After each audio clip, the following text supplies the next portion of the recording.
Baik, Assalamualaikum warahmatullahi wabarakatuh, Bapak Ibu. Izin kita mulai saja ya, karena sudah jam 8 lewat waktu Indonesia Barat. Mungkin yang belum open cam, bisa open cam terlebih dahulu.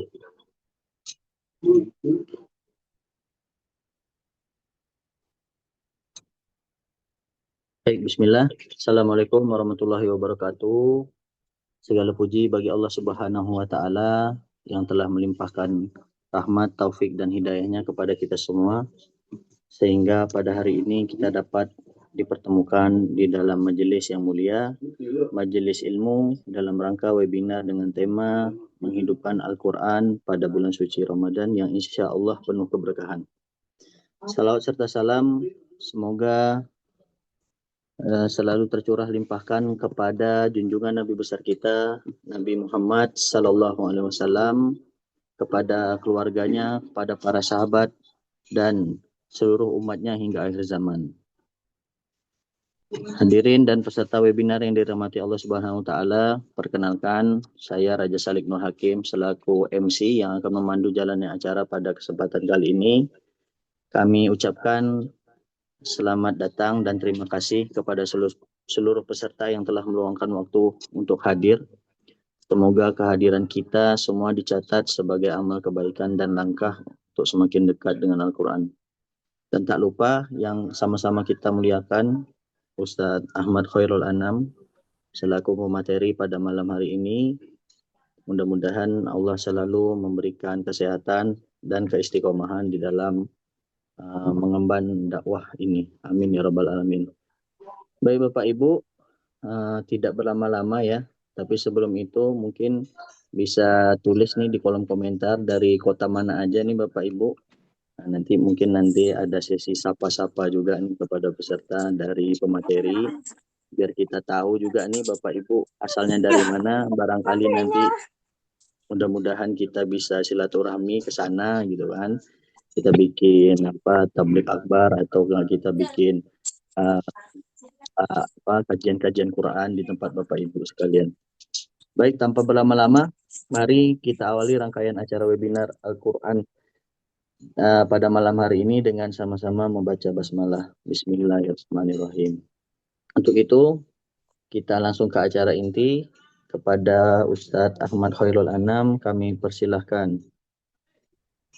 Baik, saya tes suara dulu. Suara saya masuk?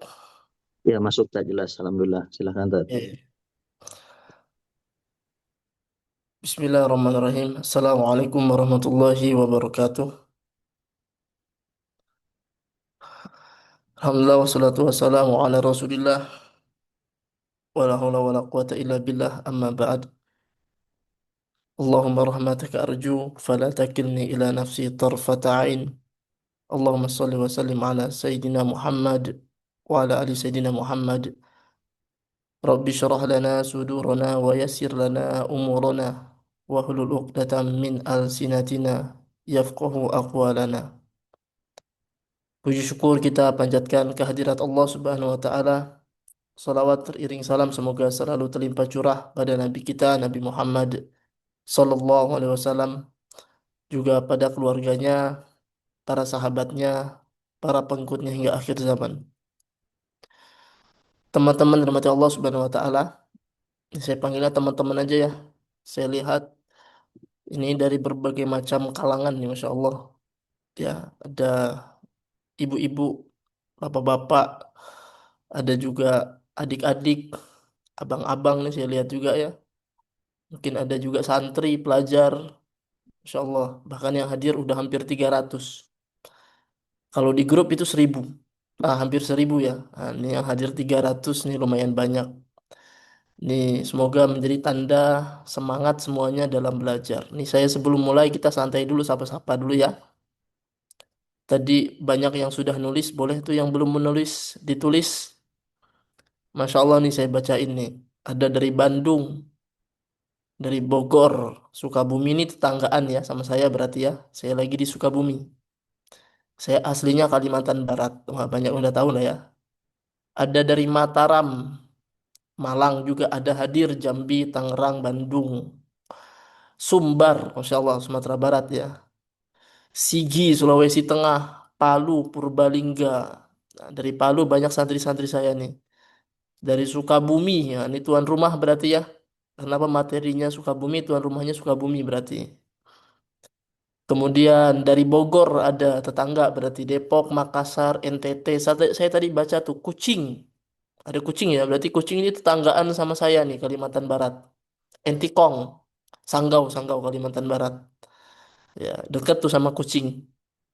Kucing tuh Malaysia ya berarti. Riau, Pelabuhan Ratu, Sukabumi. Waduh, wah saya baca nih nggak habis-habis nih sampai sampai malam kayaknya nih. Saya scroll terus. Ya, jadi saya pengen tahu dulu aja. Kutai Timur, oh, berarti Kutai ini Kalimantan Tengah ya, atau Tengah kan ya, Kutai ya. Soalnya Kalimantan tuh meski sama-sama Kalimantan, tapi terpisah semua tuh. Ya, terpisah, jaraknya jauh-jauh. Medan, Garut, waduh, Insya Allah ya. Terima kasih nih yang sudah absen. Ini kayaknya Zoom-nya Mbak Dewi memang batasnya 300 atau gimana nih Zoom-nya? Betul, Ustaz. Kayaknya betul ya. Oh, memang terbatas 300 ya. Wah, berarti kurang nih harusnya nih. Ya, karena pesertanya 1000 nih. Tapi saya lihat kok nggak naik-naik 300. Wah, berarti mentok nih. Berarti maksimal 300. Ini live YouTube nggak? Mohon maaf, Nggak Ustaz. ya? Enggak, soalnya lagi nggak buka laptop. Oh, nggak terhubung ke YouTube. Oh ya, berarti banyak yang nggak bisa masuk nih. Nggak apa-apa lah ya. Semoga lain kali kita bisa bikin lagi. Jadi 300 nih lumayan ya. Oke, saya izin mau share screen dulu. Mohon dicek ya apakah ini sudah tayang.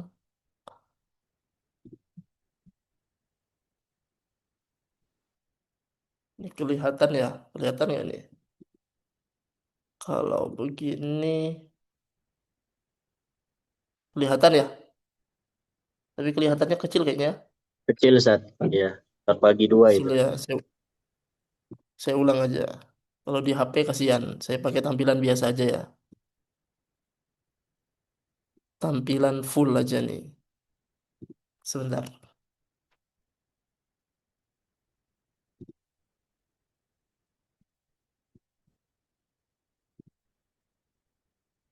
Kalau ini full ya.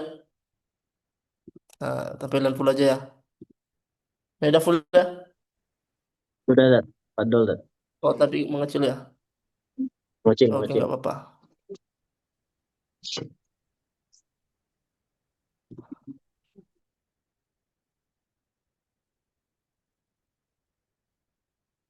Oh, salah.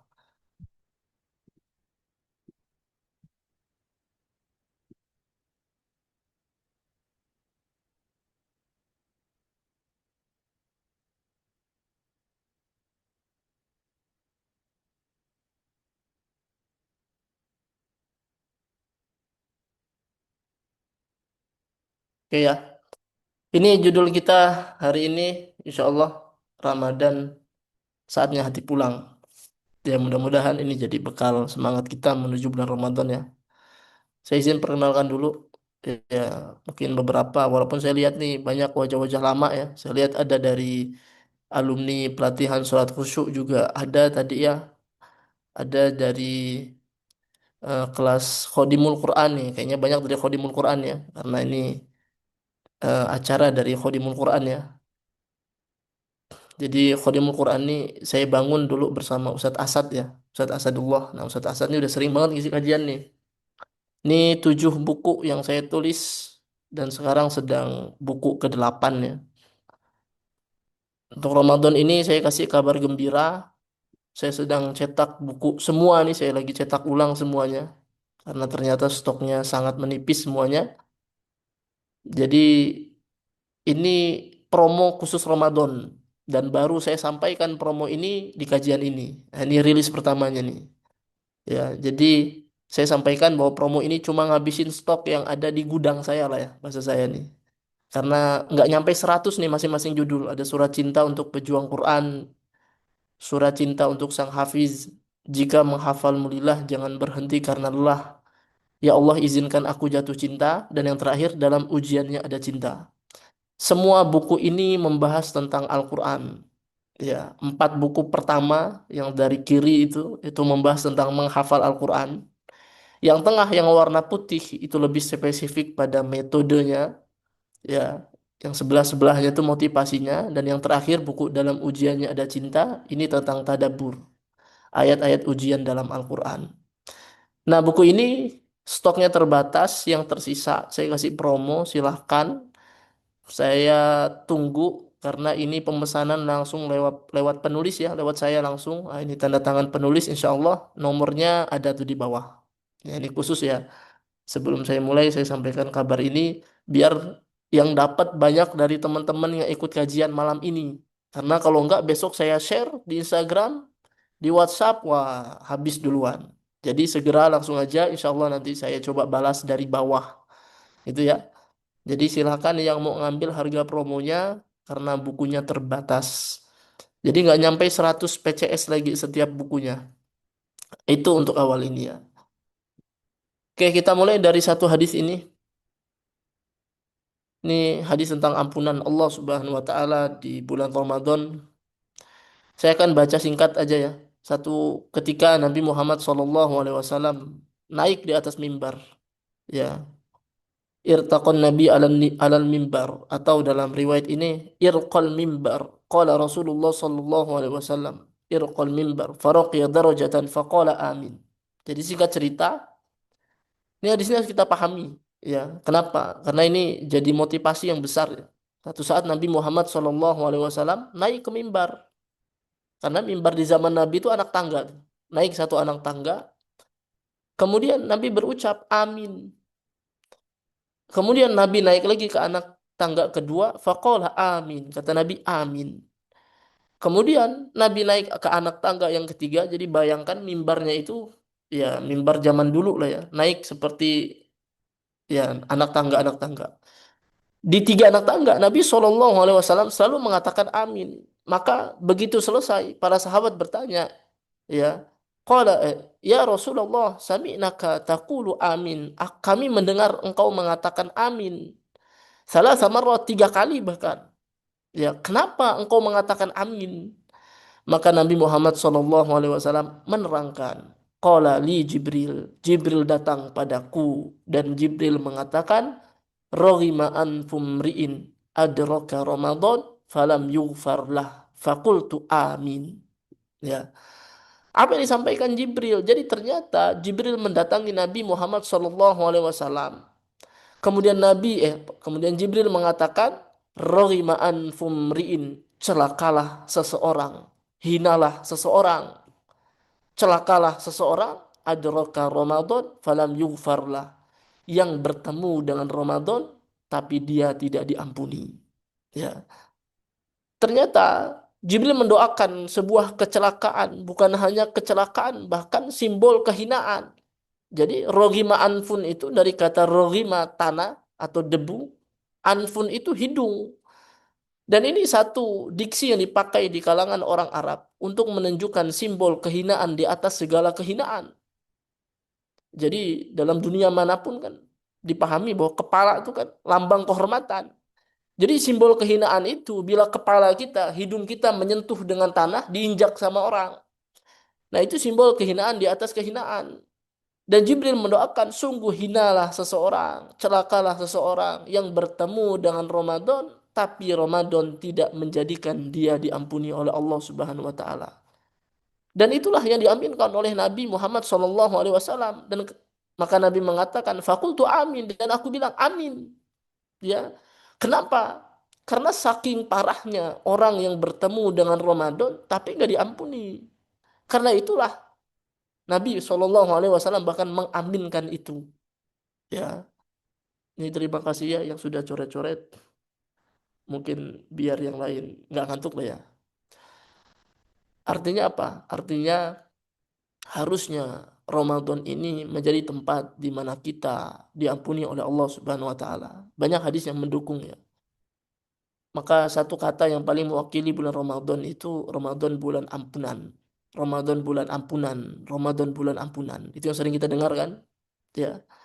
Karena dalam satu hadis Nabi Muhammad SAW mengatakan, "Idza kana awwalu lailah min Ramadan, sufidatis syayatin wa maradatul jin wa ghuliqat abwabun nar falam yuftah minha babun." Ya. Kata Nabi, bila tiba bulan Ramadan, malam-malam bulan Ramadan, maka dibelenggulah para setan dan pembesar jin akan diikat. Wa ghulliqat abwabun nar, wa ghulliqat abwabun nar, pintu neraka akan ditutup kata Allah Subhanahu wa taala. Falam yuftah minha babun, tidak dibuka sama sekali. Wa futihat abwabul jinan, dan akan dibuka pintu-pintu surga. Falam yughlaq minha bab, dan bahkan tidak ada satupun yang ditutup. Ini sebagai simbol bahwa dimudahkan segala kebaikan dan ditutup segala keburukan oleh Allah. Wanada munadin, dan diserulah oleh penyeru, ya baghiyal ghair aqbil, wahai para perindu kebaikan, menghadaplah. Nah, ini siapa dipanggil nih? Wa ya baghiyal syarr aqsir, wahai orang yang menghendaki keburukan, berhentilah. Walillahi utaqa minan nar. Ini kalimat yang paling saya suka tuh. Ketika Nabi mengatakan walillahi utaqa minan nar, dan Allah memiliki hamba-hamba yang dibebaskan dari neraka. Dalam riwayat yang lain disampaikan wadzalika kullal lailah, dan Allah membebaskan orang dari neraka setiap malam di bulan Ramadan. Coba bayangin, ternyata ampunannya bukan hanya 10 hari pertama, atau bukan hanya 10 hari kedua, atau bukan hanya 10 hari ketiga, sebagaimana hadis-hadis doif yang sering kita dengar kan. Sepertiga pertama adalah rahmat, sepertiga kedua adalah ampunan, dan seterusnya. Saya nggak tahu tuh urutannya. Tapi bahkan dalam hadis kata Allah, walillahi utaqa'u minan nar. Allah membebaskan setiap hambanya dari neraka. Allah memiliki hamba-hamba yang akan dibebaskan dari neraka, dan itu terjadi setiap malam. Coba bayangin, setiap malam. Maka wajarlah bila Jibril mengatakan roghima anfum ri'in adraka Ramadan falam yughfarlah. Parah banget, kebangetan banget, hina banget, celaka banget orang yang bertemu dengan Ramadan tapi gak diampuni sama Allah. Bagaimana mungkin berhari 1 malam, 2 malam, 3 malam, yang setiap malam Allah pilih hamba-hambanya dibebaskan dari neraka, tapi tidak sekalipun nama kita disebut. Maka ini kerinduan besar kita di bulan Ramadan. Ya, makanya doa-doanya para imam itu kan, Allahumma atiq riqabana minan nar. Ya Allah, bebaskan tengkuk kami dari neraka. Karena mereka tahu bahwa di setiap malam Allah membebaskan orang dari neraka di setiap malam di bulan Ramadan.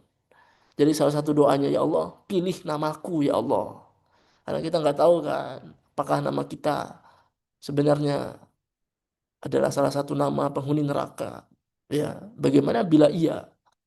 Tentu kita berharap Allah Subhanahu wa taala membebaskan kita dari neraka tersebut. Walillahi utaqa'u minan nar, dan Allah akan membebaskan hambanya dari neraka di setiap malam bulan Ramadan.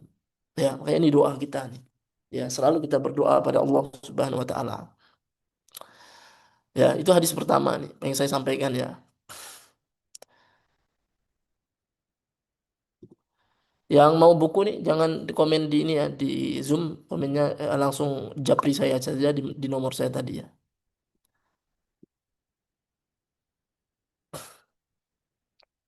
Dan baru kita sampai di sini nih.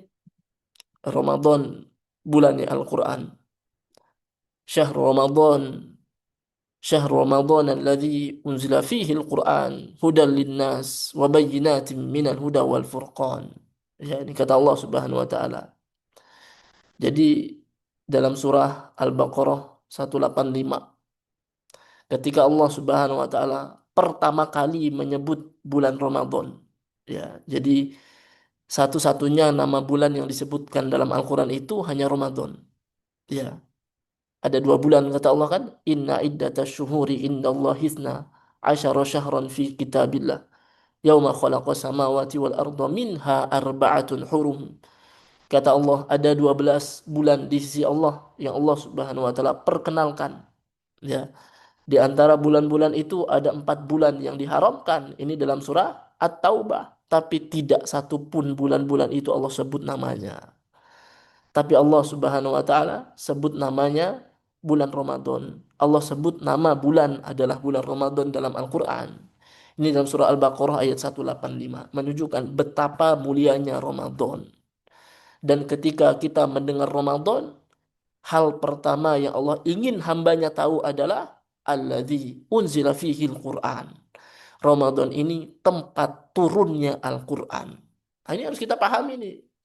Jadi tadi Ramadan bulan ampunan, yang kedua Ramadan bulan Al-Quran. Makanya judul kita ini malam ini saatnya hati pulang. Ya, kita akan paham maksudnya pulang kemana. Ya, maksudnya adalah pulang kepada Al-Quran. Nanti kita akan bahas tuh bagaimana filosofi Ramadan.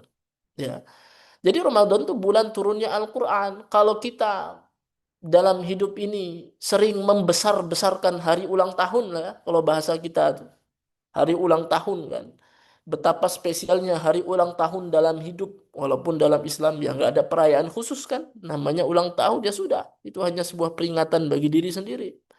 Ya, maka kenapa kita tidak merasa takjub atau kita tidak merasa bangga, kita tidak merasa bahagia ketika kita tiba di bulan Ramadan? Sementara di bulan Ramadan adalah bulan, kata Allah tadi apa? Bulan diturunkannya Al-Quran. Artinya setiap kali kita masuk Ramadan, jiwa kita harus selalu terkoneksi kembali sama Al-Quran. Oh, ini bulan Ramadan. Bulan ini spesial. Kenapa spesial? Karena di bulan ini Allah Subhanahu wa taala turunkan Al-Quran. Ya. Inna anzalnahu fi lailatul qadar. Sesungguhnya kami turunkan dia di malam Lailatul Qadar, dan para ulama sepakat malam Lailatul Qadar itu ada di bulan Ramadan. Semua sepakat. Ya. Berarti memang kemuliaan Ramadan itu tidak lain dan tidak bukan karena ada Al-Quran di dalamnya. Maka orang yang masuk ke dalam bulan Ramadan tetapi dia tidak menemukan ruh Al-Quran di sana, dia seperti apa ya? Seperti gelas yang kehilangan isinya, kalau bahasa saya itu. Seperti wadah yang nggak ada isinya, kosong. Jadi bulannya itu kosong. Ya, maka saya pengen sampaikan ini nih. Ini saya nggak sampaikan secara detail ya. Ini filosofi yang ingin saya sampaikan. Puasa dan rasa syukur. Ya, puasa dan rasa syukur. Ini ada 3 kisah besar nih. Yang pertama, ini sejarah puasa dalam kehidupan umat manusia nih. Ini sejarah puasa. Beberapa saja. Kita mengenal ada puasa Nabi Zakaria, ya kan? Puasa Nabi Zakaria. Allah Subhanahu wa taala bercerita misalnya dalam surah Maryam. Jadi Nabi Zakaria itu kita semua tahu, beliau nabi yang sudah umur tua tapi tidak dikaruniai anak. Setiap hari berdoa, ya Allah saya pengen punya anak. Itu kalau bahasa kita lah. Bahkan doanya diabadikan sama Allah. Walam akum bidu'aika rabbi syaqiyya. Qala rabbi inni wahanal azmu minni washta'ala ar-ra'su syaiba. Walam akum bidu'aika rabbi syaqiyya. Ya Allah, sungguh tulangku sudah lemah, rambutku sudah banyak uban, tapi aku tidak pernah kecewa setiap berdoa kepadamu.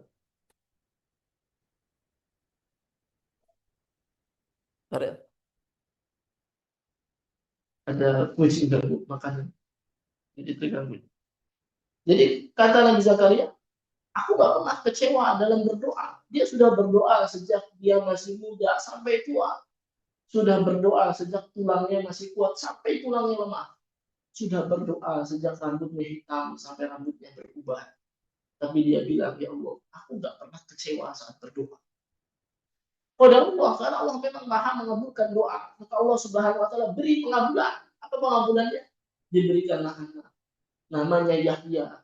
Anak yang soleh. Tidak pernah ada nama Yahya dipakai di sebelum anak Nabi Zakaria ini.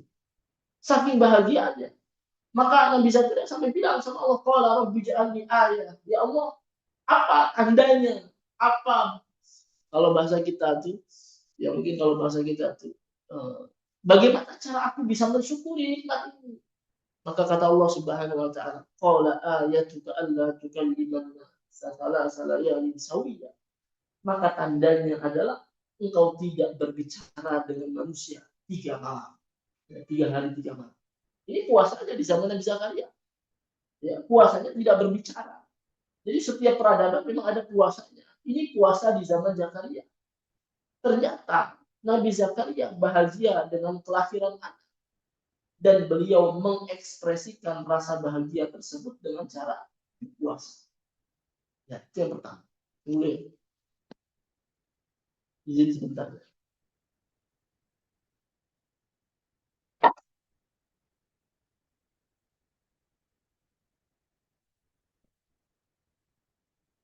Jadi di dapur, nunggu makanan. Itu yang pertama kan. Jadi Nabi Zakaria bahagia dengan kelahiran dan beliau mengekspresikan rasa bahagia tersebut dengan berpuasa. Ya. Kalau bisa yang kedua, Nabi Muhammad SAW yang tengah puasa Nabi Muhammad puasa Senin Kamis. Para sahabat pernah bertanya pada Nabi Muhammad SAW, an Abi Qatadah al-Ansari anna Rasulullah SAW suila an sawmi yaumil Isnin. Jadi Nabi bertanya, ya kalau bahasa kita, wahai Nabi, kenapa engkau berpuasa di hari Senin? Kata Nabi Muhammad, dzaka yaumun wulidtu fihi wa yaumun bu'istu, ya, au unzila alayhi fihi. Jadi ternyata Nabi Muhammad SAW jawab dengan jawaban sederhana, karena sesungguhnya di hari Senin aku dilahirkan, di hari Senin aku diutus menjadi nabi, ya. Di hari Senin aku dilahirkan dan di hari Senin aku diutus menjadi nabi. Dan itu sebuah nikmat yang besar dari Allah Subhanahu wa taala. Nabi sadar bahwa dilahirkannya beliau di muka bumi itu merupakan nikmat tersendiri dari Allah Subhanahu wa taala. Dan Nabi bergembira atas nikmat tersebut. Maka Nabi mengekspresikan kegembiraannya dengan berpuasa hari Senin. Maka kita mengikuti puasa Nabi Muhammad SAW. Ya. Tidak boleh kita berpuasa di hari kelahiran kita. Yang dalilnya. Nabi Muhammad SAW sudah mengajarkan sunnah puasa di hari Senin. Ternyata asal usulnya karena beliau ya, karena beliau itu puasa Senin. Bagaimana dengan puasa yang ketiga yang pengen saya ceritakan, puasa Asyura. Ya, ini juga diceritakan dari Ibnu Abbas misalnya. Nabi Muhammad SAW qadiman Nabi SAW al-Madinah. Jadi saat Nabi Muhammad SAW sudah tinggal di Madinah, fawajadal yahuda yasumuna yawma Asyura. Nabi Muhammad SAW mendapati orang-orang Yahudi puasa di bulan Muharram, puasa Asyura 10 Muharram. Faqala, kemudian Nabi Muhammad bertanya, "Mahada, kenapa berpuasa?" Ya, jadi orang bertanya, "Kenapa kalian berpuasa di hari Asyura?" Kemudian mereka menjawab, "Hada yaumun salih." Karena ini hari yang baik. Hada yaum, di hari ini adalah hari najjallahu bani Israil min aduwwihim. Hari di mana Allah menyelamatkan Nabi Musa beserta Bani Israil dari kejaran musuhnya, yaitu Fir'aun. Fasamahu Musa, maka Nabi Musa berpuasa di hari itu. Dan apa kata Nabi? Faqala Nabi, kata Nabi, fa'ana ahaqqu bi Musa min. Sorry, Tat. Suaranya nggak jelas, Tat. Fasamahu wa amara bisiyamihi. Maka Nabi Muhammad pun berpuasa di tanggal 10 dan Nabi Tat 6. ada puasa Asyura. Dan 10 Muharram. Suaranya bermasalah kayaknya, Sat. Puasa Muharram itu asal usulnya adalah orang Yahudi yang bergembira karena selamatnya Nabi Musa dan Bani Israil dari kejaran musuhnya. Dan mereka mengekspresikan rasa bahagia itu dengan cara berpuasa. Ya. Mari kita ulang. Nabi Zakaria bahagia karena kelahiran anaknya dan beliau mengekspresikan kebahagiaannya dengan berpuasa. Nabi Muhammad bahagia, bersyukur karena telah dia lahirkan hari Senin dan beliau mengekspresikan kebahagiaannya dengan berpuasa hari Senin. Orang Yahudi, Nabi Muhammad dan kita juga berpuasa di tanggal 10 Muharram. Kenapa? Karena kita berbahagia telah diselamatkannya Nabi Musa dan Bani Israil dari kejaran Fir'aun. Dan Nabi Muhammad mengajarkan untuk mengekspresikan kebahagiaan itu dengan cara berpuasa. Maka dari 3 kisah tersebut, maka tidaklah berlebihan bila kita katakan ternyata berpuasa itu tentang rasa syukur. Kita berpuasa karena mensyukuri sesuatu.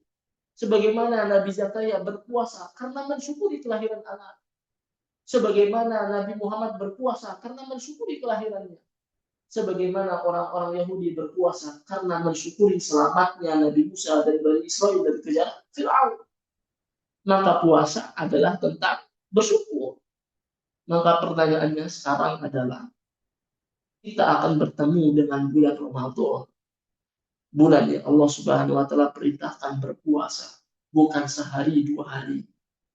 Bukan 3 hari, 4 hari. Kita berpuasa 30 hari. Berapa hari? 30 hari kita berpuasa.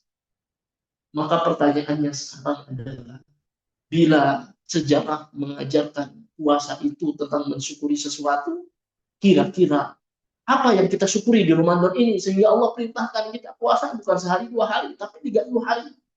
Apa kira-kira? Saya mau lihat dulu lah jawabannya dari teman-teman.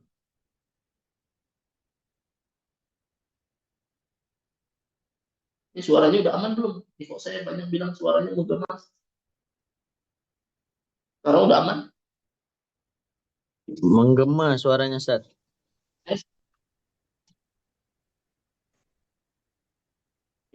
Belum, belum aman suaranya.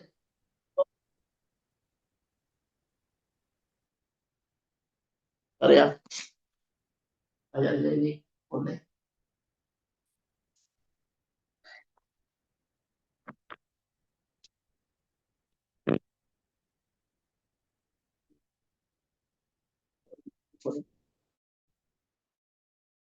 Kayaknya udah bagus nih suaranya nih. Aman ya? Suara. Tes. Aman, oke, aman. Tadi nggak sengaja connect ke ini ya. Kemana namanya? Ke speaker. Ke Bluetooth headset. Nah, sekarang pertanyaan tadi. Saya ulang dikit lah ya. Dari cerita tadi, kita tahu Nabi Zakaria berpuasa karena mensyukuri kelahiran Yahya. Nabi Muhammad berpuasa karena mensyukuri kelahirannya di hari Senin. Orang Yahudi berpuasa karena mensyukuri dibebas atau selamatnya Nabi Musa dari kejaran Fir'aun. Maka pertanyaannya, kita akan menghadapi bulan Ramadan, bulan yang Allah Subhanahu wa taala wajibkan kita puasa, bukan sehari 2 hari. Dan kita tahu ternyata puasa itu tentang rasa syukur. Maka pertanyaannya adalah, apa yang kita syukuri di bulan Ramadan ini? Sehingga Allah Subhanahu wa taala perintahkan kita berpuasa sampai 30 hari lamanya. Kira-kira tentang apa? Ya, kita mensyukuri apa? Wah, banyak nih jawaban yang sudah benar nih saya lihat nih. Nah, ini salah satu filosofinya, ini salah satu maknanya. Ternyata puasa Ramadan ini yang spesifik ya. Ya sebenarnya kita puasa itu kita mensyukuri semuanya, mensyukuri hidup, mensyukuri nafas, mensyukuri nikmat dari Allah Subhanahu wa taala. Semua ibadah itu bentuk rasa syukur kita pada Allah Subhanahu wa taala. Cuma ada syukur yang spesifik nih. Ya, kita puasa, kalau kita nggak dapat nilai spesifik ini, syukur yang secara khusus, kita kehilangan maknanya. Ya, memang semua ibadah itu bentuk rasa syukur. Jangankan puasa, kita tahajud di malam saja. Kita tahajud karena mensyukuri nikmat Allah. Sebagaimana kata Nabi, waqali apa? Eh, afala akuna abdan syakura. Enggak bolehkah aku menjadi hamba yang bersyukur? Puasa bersyukur, salat bersyukur. Bahkan kita berinfak juga bersyukur. Puasa Ramadan juga bersyukur. Syukur umumnya kita mensyukuri semua nikmat Allah Subhanahu wa taala. Karena semua ibadah harus menjadi bukti syukur seorang hamba. Cuma yang saya tanya nih, ini ada syukur spesifik nih. Kira-kira apa makna khususnya sehingga Allah Subhanahu wa taala wajibkan kita puasa selama 30 hari. Ternyata apa yang sejatinya kita syukuri dalam puasa Ramadan? Jawabannya dalam surah Al-Baqarah 185 tadi. Kata Allah, walitukmilul iddah. Jadi 185 itu tadi yang depannya Syahrul Ramadan alladzi unzila fihi al-Qur'an. Itu ya. Bulan Ramadan itu bulan yang diturunkan Al-Qur'an. Nanti di bawahnya kata Allah Subhanahu wa taala, walitukmilul iddah, agar kalian menyempurnakan hitungannya. walitukabbirullaha ala ma hadakum. Nah ini nih, agar kalian mengagungkan nama Allah atas petunjuk yang sudah diberikan pada kalian. Nah, petunjuk itu apa? Al-Quran. Dan terakhirnya kata Allah, wala'allakum tashkurun. Dan agar kalian bersyukur. Kan ada 3 tuh, di atasnya la'allakum tattaqun, itu 183. 185-nya la'allakum tashkurun. Nanti 186-nya la'allakum yarsyudun ya. Ya, yang wa idza sa'alaka ibadi anni fa inni qarib ujibu da'watad da'i idza da'an falyastajibu li wal yu'minu bi la'allahum yarsyudun. Nah, la'allahum yarsyudun. Di ayat 185-nya kata Allah, agar kalian bersyukur. Bersyukur apa? Itu ayat sebelumnya, itu kalimat sebelumnya. Kalian menyempurnakan hitungan. Kalian membesarkan nama Allah atas petunjuk yang sudah Allah Subhanahu wa taala berikan. Petunjuk itu apa? Petunjuk itu adalah Al-Quran. Maka hendaklah seorang muslim itu sadar bahwa Ramadan, syahr Ramadan alladzi unzila fihi al-Quran. Ramadan ini tentang Al-Quran. Karena di bulan ini Allah Subhanahu wa taala turunkan Al-Quran. Ternyata Al-Quran nikmat yang paling besar dalam hidup. Ini petunjuk yang besar nilainya di hadapan kita. Ini pusaka dalam hidup. Ini keselamatan kita. Maka atas semua hadiah yang besar itu, coba bayangin Allah kasih hadiah. Yang hadiah ini mampu menyelamatkan hidup kita dunia akhirat. Masa kita nggak bersyukur kan? Maka Allah Subhanahu wa taala berikan 1 bulan khusus di mana kita beribadah. Ibadahnya ibadah spesial, namanya puasa. Yang kata Allah, semua amal itu untuk hamba kecuali puasa. Fa innahu li wa ana ajzi bih. Puasa itu untukku dan aku yang akan membalasnya sendiri. Ya, aku yang akan membalasnya sendiri. Menunjukkan apa? Puasa ibadah yang spesial. Ya, Allah bikin ibadah spesial ini untuk mensyukuri sesuatu yang sangat besar. Apa itu? Mensyukuri turunnya Al-Quran. Maka orang yang melewati Ramadan tapi dia kehilangan Al-Quran, dia seperti mendatangi taman yang tidak ada bunganya. Ya, rugi. Bagaimana mungkin kita mendatangi bulannya Al-Quran, tapi kita nggak memaksimalkan ibadah Al-Quran di dalamnya?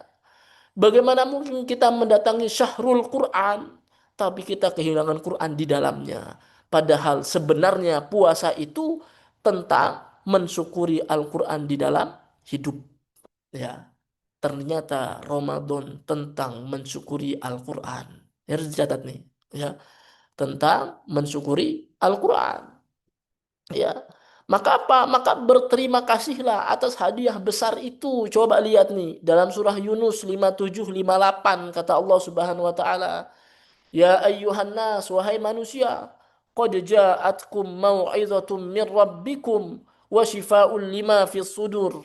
Wahai manusia, telah datang kepadamu nasihat dari Tuhanmu, wa shifaa'un lima fis sudur, obat yang menyembuhkan dadamu, wahudan wa rahmatul lil mu'minin, dia ini petunjuk dan dia rahmat bagi orang mukmin. Coba bayangin.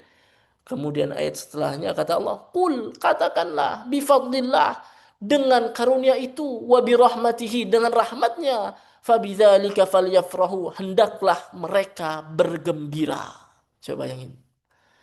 Kayak hari ulang tahun kan. Hari ulang tahun orang memberi kita hadiah. Kita mengingat lagi masa-masa kelahiran. Ya kan? Kita bernostalgia. Itu hari bahagia biasanya. Walaupun padahal hari ulang tahun itu memastikan satu hal bahwa umur kita berkurang. Cuma kan dalam hidup kita suka lebay kan. Hari ulang tahun, hari bahagia. Nah ini ada ulang tahunnya Al-Quran. Ya Al-Quran gak dilahirkan, dia diturunkan. Diturunkannya di bulan Ramadan. Maka setiap kali bulan Ramadan tiba, harusnya pikiran kita selalu ingat, inilah Al-Quran pertama kali turun. Disinilah Allah pertama kali memberi hadiah dalam hidup kita, hadiah yang besar. Sampai-sampai kata Allah, dia petunjuk, dia rahmat, dia syifa, dia mau'idhah, dia keselamatan bagi orang mukmin. Dan kata Allah, wa bi rahmatihi, qul, katakanlah, bi fadlillah, dengan karunianya, wa bi rahmatihi, dengan rahmatnya, yaitu Al-Quran tadi, hendaknya kamu bahagia. Ya, hendaknya aku bahagia. Ini yang sering jarang dipahami ini. Kadang-kadang miris saya memahami. Saya melihat kenapa ada penghafal Quran yang stres dalam menghafal. Jangan. Saya selalu bilang, ngafal Quran itu harus bahagia karena bahagia itu perintah Allah. Begitu Allah cerita tentang turunnya Al-Quran, Allah cuma perintahkan satu hal, fal yafrahu, bahagialah. Jadi kalau kita tidak bahagia bersama Al-Quran, kita telah melecehkan ayat ini. Ini bahasa kasarnya. Ya, jangan dibawa serius. Ini bahasa kasarnya. Kenapa? Karena Allah perintahkan, kau harusnya bahagia. Dapat Al-Quran dalam hidup harusnya bahagia. Kenapa kamu malah seperti orang yang paling sengsara di dunia? Ya kan? Ini aneh, ngafal Quran. Hanya karena hafalan tidak lancar-lancar, dia stres. Hilang seluruh kebahagiaan. Padahal, bukankah bisa baca Quran saja sudah kebahagiaan yang besar? Ya kan? Kan kita kadang-kadang mikirnya gitu tuh. Kita memikirkan sesuatu yang tidak kita miliki itu, kelancaran. Fokusnya kapan saya lancar. Tapi sesuatu yang sudah kita miliki, kita abaikan. Padahal kita memiliki waktu bersama Al-Quran. Nggak semua orang punya waktu bersama Al-Quran. Bisa ngafal Quran saja, sudah bahagia harusnya. Ya kan? Ada masa dulu, karena saya ngalamin lah. Waktu saya kan ngafal Quran tuh telat lah sebenarnya. Umur 15 saya baru ngafal Quran. Ada masa saya dulu bahagia ketika ngelihat di RCTI kan dulu tuh. Ya, Hafiz Hafiz Indonesia. Anak-anak kecil baca Quran, oh bahagia banget ya. Kita ngelihat orang baca Quran jadi bahagia. Dulu tuh waktu saya belum ngafal Quran. Ya, wih keren ya orang bisa ngafal Quran luar biasa. Bisa ditanya, bisa dibaca mundur, bisa tahu nomor-nomor. Kok bisa ya orang ngafal Quran? Ya, kemudian tibalah waktunya. Ternyata saya ditakdirkan ngafal Quran itu. Hafal Quran, bahagia. Ternyata Allah takdirkan hafalannya banyak, bahagia. Tapi seringkali kebahagiaan itu hilang karena hal-hal sepele. Mulailah ngerasa, oh ternyata ngafal Quran berat ya. Kenapa? Karena hafalan mulai hilang. Ternyata harus menjaga. Kalau hafalan hilang langsung stres. Aneh kan? Bukankah dulu tuh bahagia kita itu sesederhana ngelihat orang baca Quran aja bahagia. Ketemu sama penghafal Quran bahagia. Sekarang kita ngafal Quran nih. Kenapa kita jadi stres? Ya, kenapa enggak? Harusnya kalau kita sudah terlibat langsung dengan Al-Quran, harusnya kita bahagia. Dan bahagia itu perintah Allah untuk semua orang yang menerima Al-Quran. Ya, maka saya sering bilang, kalau kita nggak bahagia bertemu Al-Quran, itu kita seperti tidak berterima kasih dengan pemberian Allah. Coba bayangin tuh. Sekarang bayangin beginilah, yang ibu-ibu atau yang bapak-bapak atau siapapun lah membayangkan nih. Atau kita bayangkan sebagai orang tua nih. Saya sebagai orang tua, anak saya misalnya mau ulang tahun 5 bulan lagi. Saya pengen kasih hadiah yang spesial. Karena dia sudah hafal 30 juz misalnya. Dan dia sudah cukup umur. Wah, saya pengen nih hadiah spesial yang bikin dia seneng. Saya pengen beliin dia iPhone. Saya nabung tuh. Wah, nggak 5 bulan lah, anggap 11 bulan, biar lama kan. 1 bulan pertama saya nabung dapat sekian juta. Tabungan bulan yang kedua dapat tambahan sekian juta. Sampai 11 bulan, di hari dia ulang tahun, terkumpullah uang itu, iPhone 17. Nggak tahu saya harganya berapa tuh, saya nggak punya soalnya. Anggap aja 30 juta lah. Terkumpul tuh 30 juta. Uang yang kita kumpulkan itu, akhirnya kita belikan iPhone. Untuk apa? Buat hadiah spesial untuk anak di hari dia ulang tahun. Kita belilah hadiah spesial itu. Begitu kita kasih ke dia, dia buka. Ternyata, coba bayangin. Ekspresi dia gini aja kayak, hah? Apaan sih? Kok kayak gini doang? Ah, coba bayangin. Gimana perasaan kita coba? Kita udah ngumpulin lama. Ini hadiah terbaik lah. Bukan yang terbaik, ini mahal. Nggak semua orang bisa beli. Kita beli kita kasih ke dia itu dengan harapan dia bahagia. Ternyata dia cuma bilang, kok ini doang sih hadiahnya? Apa sih kok ini sih hadiahnya? Dan dia tidak bahagia. Gimana perasaan kita coba? Kita aja sakit hati kan begitu kan? Berarti dia tidak menghargai hadiah kita. Sekarang bayangkan, Allah Subhanahu wa taala memberi hadiah paling berharga dalam hidup kepada hamba. Hadiah itu namanya Al-Qur'an. Qad ja'atkum mau'izatun min rabbikum. Kata Allah, ini mau'izah, nasihat yang akan menyelamatkan kalian. Ini syifa, ini obat bagi seluruh permasalahan hidup kalian. Wahudan, ini petunjuk. Warahmah, ini rahmat. Oh, segalanya ada dalam Al-Quran itu. Kata Allah, harusnya kau bahagia. Tiba-tiba kita, aduh kenapa ya? Capek ngafal Quran. Aduh berat banget ngafal Quran. Coba bayangin. Ya, makanya tidak bahagia dalam proses menghafal itu tadi ya dalam tanda kutip melecehkan Al-Quran. Ya, melecehkan Al-Quran dalam tanda kutip. Gitu ya. Maka apa? Maka berbahagialah karena Al-Quran ini hadiah besar dari Allah Subhanahu wa taala. Dan hadiah ini Allah Subhanahu wa taala berikan di bulan Ramadan. Bulan yang berapa hari ini? 18 hari, 19 hari lagi kita akan temui dia. Ya, orang-orang terdahulu ya melihat Al-Quran sebagai apa? Sebagai surat dari Tuhan. Sehingga mereka mentadabburinya di malam hari dan mencarinya di siang hari. Inna man kana qablakum ra'awul Qur'an rasaila min rabbihim fakanu yatadabbarunaha bil lail wa yatafaqqadunaha fin nahar. Ya, tapi hari ini kita memandang Al-Quran sebagai beban hidup. Ya, aduh, waktunya murojaah. Ngapal Al-Quran mah mudah, yang susah menjaganya. Berapa kali kita menyematkan susah itu pada Al-Quran.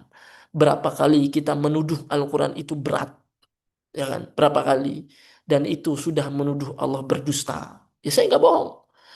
Karena yang bilang Al-Quran mudah itu bukan saya. Yang bilang kan Allah. Walaqad yassarnal Quran lidzikri fahal mim muddakir. 4 kali diulang. Dalam surah Al-Qamar ayat 17, ayat 22, ayat 33, ayat 40. 4 kali Allah ulang tuh. 4 kali kata Allah. Sungguh Al-Quran kami mudahkan dia untuk dihafal, dipelajari. Kami mudahkan. Lantas tiba-tiba kita menyematkan rasa susah. Susah banget ya Al-Quran. Kok susah ya menjaga Al-Quran? Murojaah Al-Quran itu ternyata berat. Maka begitu kita berat, sama dengan kita menuduh Allah berbohong. Kan Allah yang bilang mudah. Ya kan? Ini Allah bilang nih mudah, mudah, mudah. Tiba-tiba kita bilang susah. Kita nggak percaya sama Allah. Kalau percaya berarti harusnya nggak keluar kata susah. Kalau keluar kata susah berarti kita nggak percaya sama Allah dan kita menuduh Allah berbohong. Karena dalam Al-Quran tidak ada satupun ayat yang mengatakan Al-Quran ini susah. Nggak sembarang orang bisa. Nggak ada yang bilang begitu. Allah cuma bilang inna sanulqi alaika qawlan thaqila. Al-Quran ini kami berikan Al-Quran kepadamu sesuatu yang sangat berat. Berat itu bukan susah. Berat itu agung dia. Ya, kadarnya sangat mulia di sisi Allah Subhanahu wa taala. Tapi nggak ada satupun ayat yang Allah mengklaim di dalam Al-Quran ini Al-Quran susah. Nggak ada. Bahkan berkali-kali Allah ulang. Dalam surah Toha diulang lagi. Ma anzalna alaikal Qur'ana litashqa. Tidaklah kami turunkan Al-Quran ini untuk membuatmu sulit. Coba bayangin. Enggak sulit ternyata Al-Quran itu. Atau dalam surah Al-A'raf. Kitabun unzila ilaika fala yakun fi sadrika harajun. Quran ini diturunkan kepadamu tidak pernah menjadikan dadamu menjadi berat. Tiba-tiba kita bilang, wah susah ngapal Quran, nggak bisa ah. Wah murojaah ternyata berat. Dari mana kita dapatin kalimat itu? Kalau bukan dari setan. Ya, itu bukan kalimat dari langit. Itu bukan dari Al-Quran. Karena Al-Quran selalu mengulang mudah, mudah, mudah. Kenapa kita menuduh Al-Quran bohong? Kita nggak beradab sama Allah Subhanahu wa taala. Allah bilang Al-Quran mudah, Al-Quran ini hadiah. Bahkan kata Allah, "Fabidzalika falyafrahu." Kamu harusnya bahagia. Kamu harusnya bahagia. Ketemu sama Ramadan harusnya bahagia. Kita ketemu sama sumber kebahagiaan dan kita berada di bulan tempat kebahagiaan itu turun. Al-Quran, Ramadan. Itu ya. Kita lihat di dalam surah Az-Zukhruf. Zuhruf. Surah 43 ya. Zuhruf, yang 43. Ini kata Allah. Orang-orang kafir aja protes kan dulu. Ini saya singkat aja lah ya. Orang-orang kafir kan bertanya, kenapa Al-Quran ini tidak diturunkan kepada salah satu pembesar di antara kami? Nah, gitulah kalau bahasa kita kan. Kenapa Al-Quran tidak diturunkan kepada salah satu pembesar di antara kami? Karena mereka menyangka bahwa dugaan mereka, bila Al-Quran itu benar, maka mestinya Al-Quran itu turun pada orang-orang penting lah. Bukan orang seperti Muhammad dalam versi mereka. Kalau kalau Al-Quran benar dari langit, dari Allah, mestinya kan Tuhan tuh memilih orang paling berpengaruh. Kenapa? Kalau turun kepada orang yang berpengaruh, gampang Islam tersebar. Ini malah turun kepada orang yang status sosialnya itu rendah, miskin lah ya kalau bahasa kita. Jadi mereka protesnya begitu. Kenapa? Kalau Al-Quran benar, dia nggak turun pada kami. Pasti Al-Quran itu bohong. Nggak masuk ke logika mereka. Ternyata Allah cuma punya, bukan cuma, Allah punya punya jawaban yang sederhana, tapi menohok. Jawabannya apa kata Allah? Ahum yaqsimuna rahmata rabbik. Memangnya mereka yang membagi-bagi rahmat Allah. Coba bayangin, itu kalimat sederhana banget. Itu kayak, kok kamu nggak ngasih saya sih? Itu terus kita jawab, ya terserah saya, ini kan rahmat saya. Memangnya kamu yang bagi-bagi rahmat? Ini kan rahmat Allah. Terserah Allah dong. Nahnu qasamna bainahum. Terserah kami mau bagi kepada siapa. Dan ini menunjukkan satu hal bahwa ternyata Al-Quran itu rahmat dari Allah. Dan rahmat ini tidak sembarang dibagi. Nggak sembarang dibagi. Siapa yang dapat rahmat ini? Yang dapat rahmat ini hanya orang-orang pilihan. Maka kata Allah, kami yang bagi dan kami yang memilih. Kalau kita hari ini mendapati bahwa kita masih mau ngafal Quran bersama Al-Quran, sadarilah bahwa rahmat besar Allah sedang turunkan dalam hidup kita. Jadi artinya, apa alasan kita bersedih dalam perjuangan ini? Kenapa harus kita mengeluh dengan rasa susahnya, dengan rasa beratnya, padahal itu cuma cuma bagian dari perjuangan. Kenapa kita fokus pada itunya? Kenapa nggak kita merasa bahwa betapa mulianya saya sudah dipilih sama Allah, maka atas semua rasa susahnya itu nggak ada apa-apanya, karena saya sudah dapatkan segalanya. Saya sudah dipilih, bukan orang lain. Banyak orang di luar sana yang lebih kuat fisiknya, lebih banyak hartanya, lebih sedikit dosanya, lebih soleh daripada saya. Tapi saya nggak hafal Quran. Coba bayangin, betapa tidak semua orang dipilih dalam perjuangan yang mulia ini. Kata Allah, nahnu qasamna bainahum, kami yang bagi-bagi di antara mereka. Maka di tengah itu kan, wa rafa'na ba'dahum fawqa ba'din darajat. Kami tinggikan sebagian mereka di atas sebagian yang lain karena Al-Quran itu. Dan di akhir kata Allah, wa rahmatu rabbika khairum mimma yajma'un. Dan rahmat Tuhanmu lebih baik daripada semua yang mereka kumpulkan. Ini saya suka nih kalimat ini nih. Kadang-kadang kita berpikir, apa harta termahal di dunia ini? Apakah bila saya mengumpulkan mobil yang banyak? Apakah bila saya punya rumah yang mewah? Apakah bila rekening saya digitnya banyak? Kata Allah, rahmat Tuhanmu itu Al-Quran lebih baik dari semua yang kamu kumpulkan. Mau yang bentuknya uang di rekening, mobil mewah, atau rumah yang bertingkat-tingkat itu, kata Allah, tidak lebih baik daripada Al-Quran. Keren kan? Wah keren. Makanya nggak lebay ketika Allah Subhanahu Wa Taala bilang harusnya penghafal Quran atau orang bersama Al-Quran itu falyafrahu, bahagia. Karena Al-Quran lebih baik dari apapun yang kalian kumpulkan di dunia ini. Cari apapun di dunia ini tidak pernah melebihi mulianya Al-Quran. Ya, tidak ada yang bisa mengalahkan kemuliaan Al-Quran. Sepakat nggak? Kalau sepakat tulis di komentar. Ini saya jadi curiga pada tidur karena sunyi gitu ya. Saya doang yang ngomong ya. Tulis dulu di komentar. Nah, sepakat. Masya Allah. Ya, ini biar rame. Soalnya kalau saya ngomong doang, nanti tidur aja tiba-tiba ya. Wa rahmatu rabbika khairum mimma yajma'un. Ya, apalagi ini 300 orang doang nih yang masuk. Nah, ini kan gambaran bahwa nggak semua orang dipilih masuk Zoom. Yang tercepat yang dapat. Karena saya nih banyak masuk di WA saya nih. Saat saya nggak bisa masuk, saya nggak bisa masuk. Nah, gitu ya. Nanti paling saya saran ke panitia ya, nanti kita bikin kajian lagi. Jangan 300 ya Zoom partisipannya. Kalau bisa kita bikin yang 1.000 ya, tapi nggak apa-apa. Oh ada live YouTube-nya. Udah di-share ya ke ke grup-grup ya, Insya Allah nih. Adminnya sangat ini ya cekatan. Itu ya warahmatu rabbika khairum mimma yajma'un.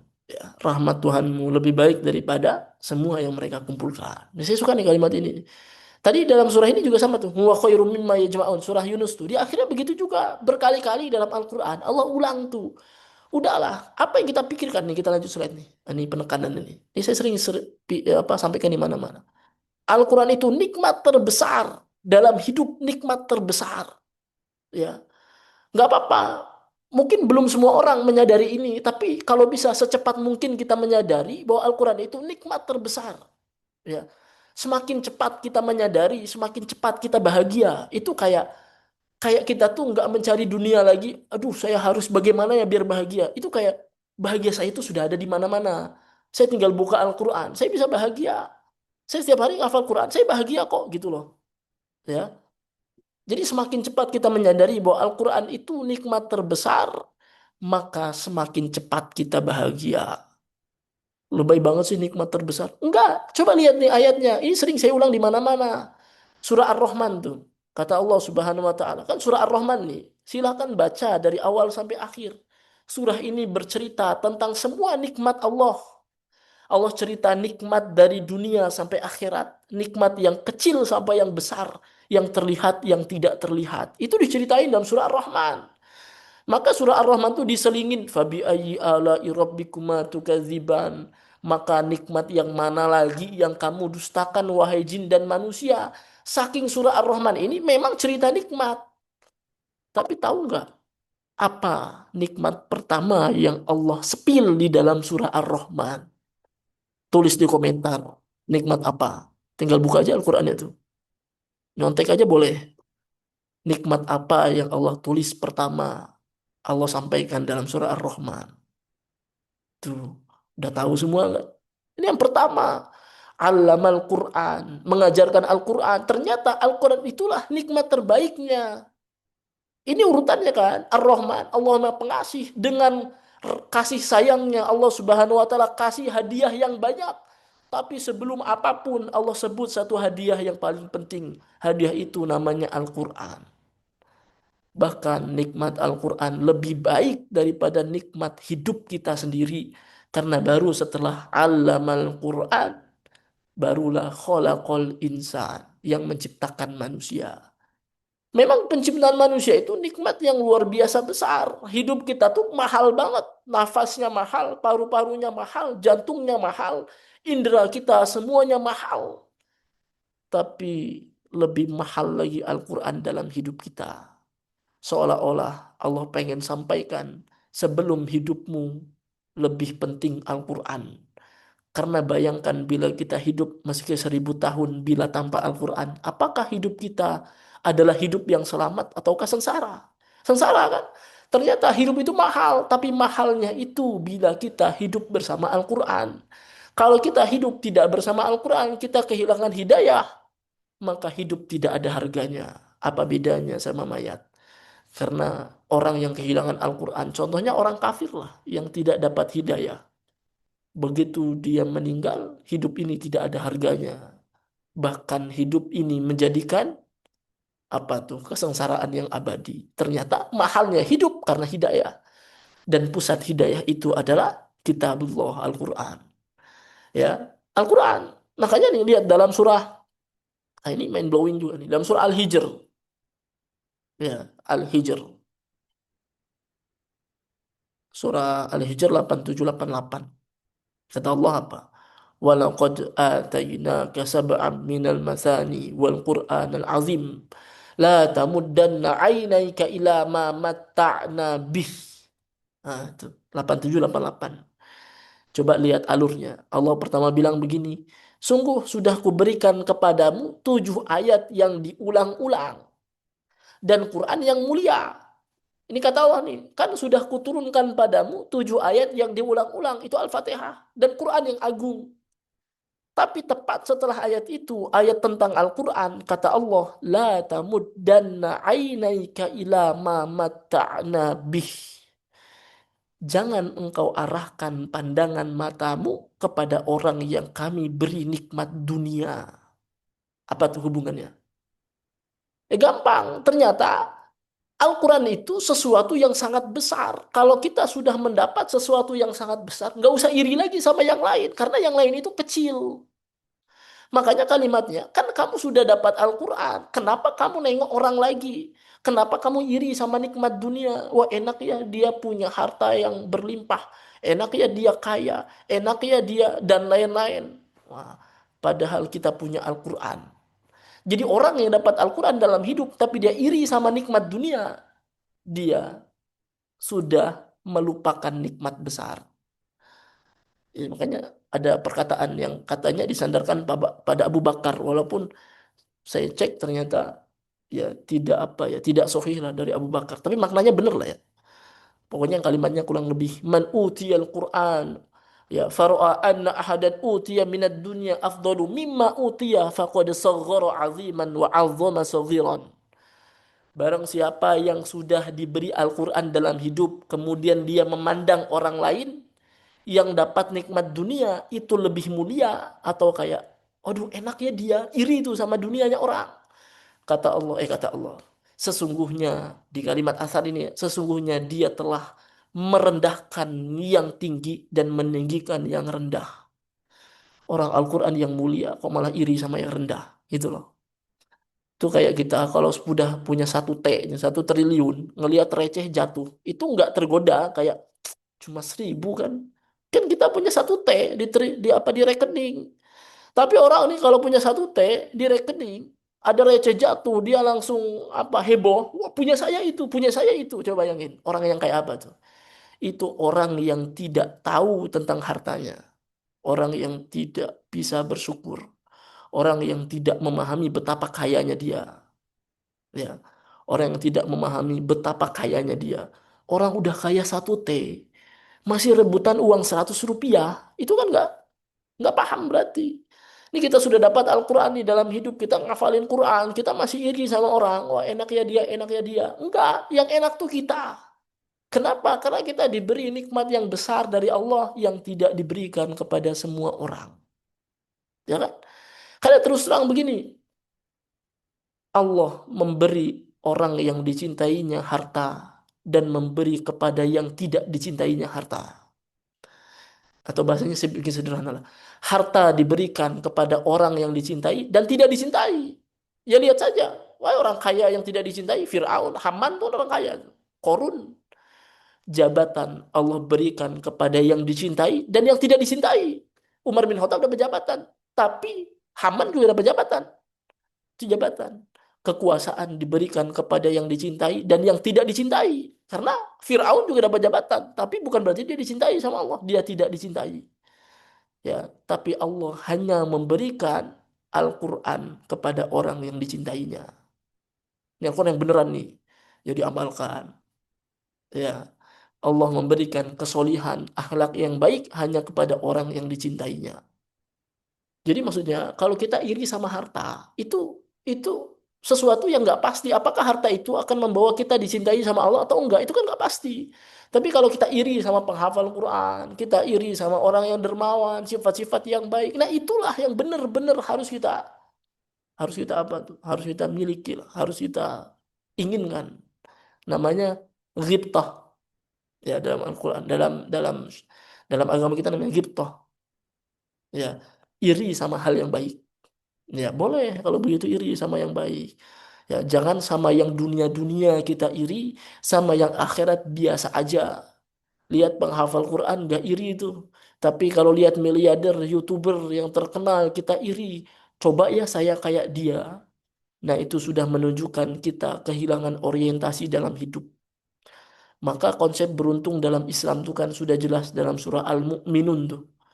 Ya, surah 23 1-11. Jadi sukses tuh kan kebanyakan kita tuh menurutmu sukses tuh apa sih? Macam-macam kan jawabannya. Sukses itu kalau saya jadi YouTuber yang kaya. Sukses itu kalau saya jadi pejabat. Sukses itu kalau saya jadi presiden. Itu kan versi dunia. Kenapa sukses kita tuh selalu tentang dunia? Padahal sukses versi Al-Quran itu nggak ada isinya dunia tuh. Coba cek tuh. Qad aflahal mu'minun. Sungguh sukseslah orang mukmin. Satu, alladzina hum fi solatihim khoshi'un. Yang solatnya khusyuk. Wah, coba gitu. Nggak ada tuh nomor 1 yang hartanya berlimpah ruah. Nggak ada. Ya, walladzina hum 'anil lagwi mu'ridun, yang meninggalkan omongan yang sia-sia. Coba bayangin tuh. Nggak ada tuh yang keduanya, yang punya mobil Lamborghini. Nggak ada kan? Walladzina hum lizzakati fa'ilun, orang yang berzakat. Bukan yang banyak harta, tapi yang berzakatnya. Karena kalau harta banyak tidak berzakat, nggak sukses dalam versi Al-Quran. Ya, walladzina hum li furujihim hafizun, dan seterusnya. Itu semuanya bukan tentang dunia. Itu harusnya jadi definisi sukses. Ya, definisi sukses sejati. Nah, itu ya. Sampai-sampai kata Allah dalam surah Al-Adiyat, wa innahu li hubbil khairi lasyadid. Manusia itu teramat cinta sama dunia, teramat cinta sama dunia sampai dunia bikin dia lupa. Sampai dunia bikin dia lupa. Nah, kita lanjut nih. Ini hampir terakhir. Ini kajian mah gak usah lama-lama. Kalau lama-lama nanti lupa semuanya. Fa'aina tadhhabun, kata Allah dalam surah At-Takwir. In huwa illa dzikrul lil alamin. Liman syaa'a minkum ayyastaqim.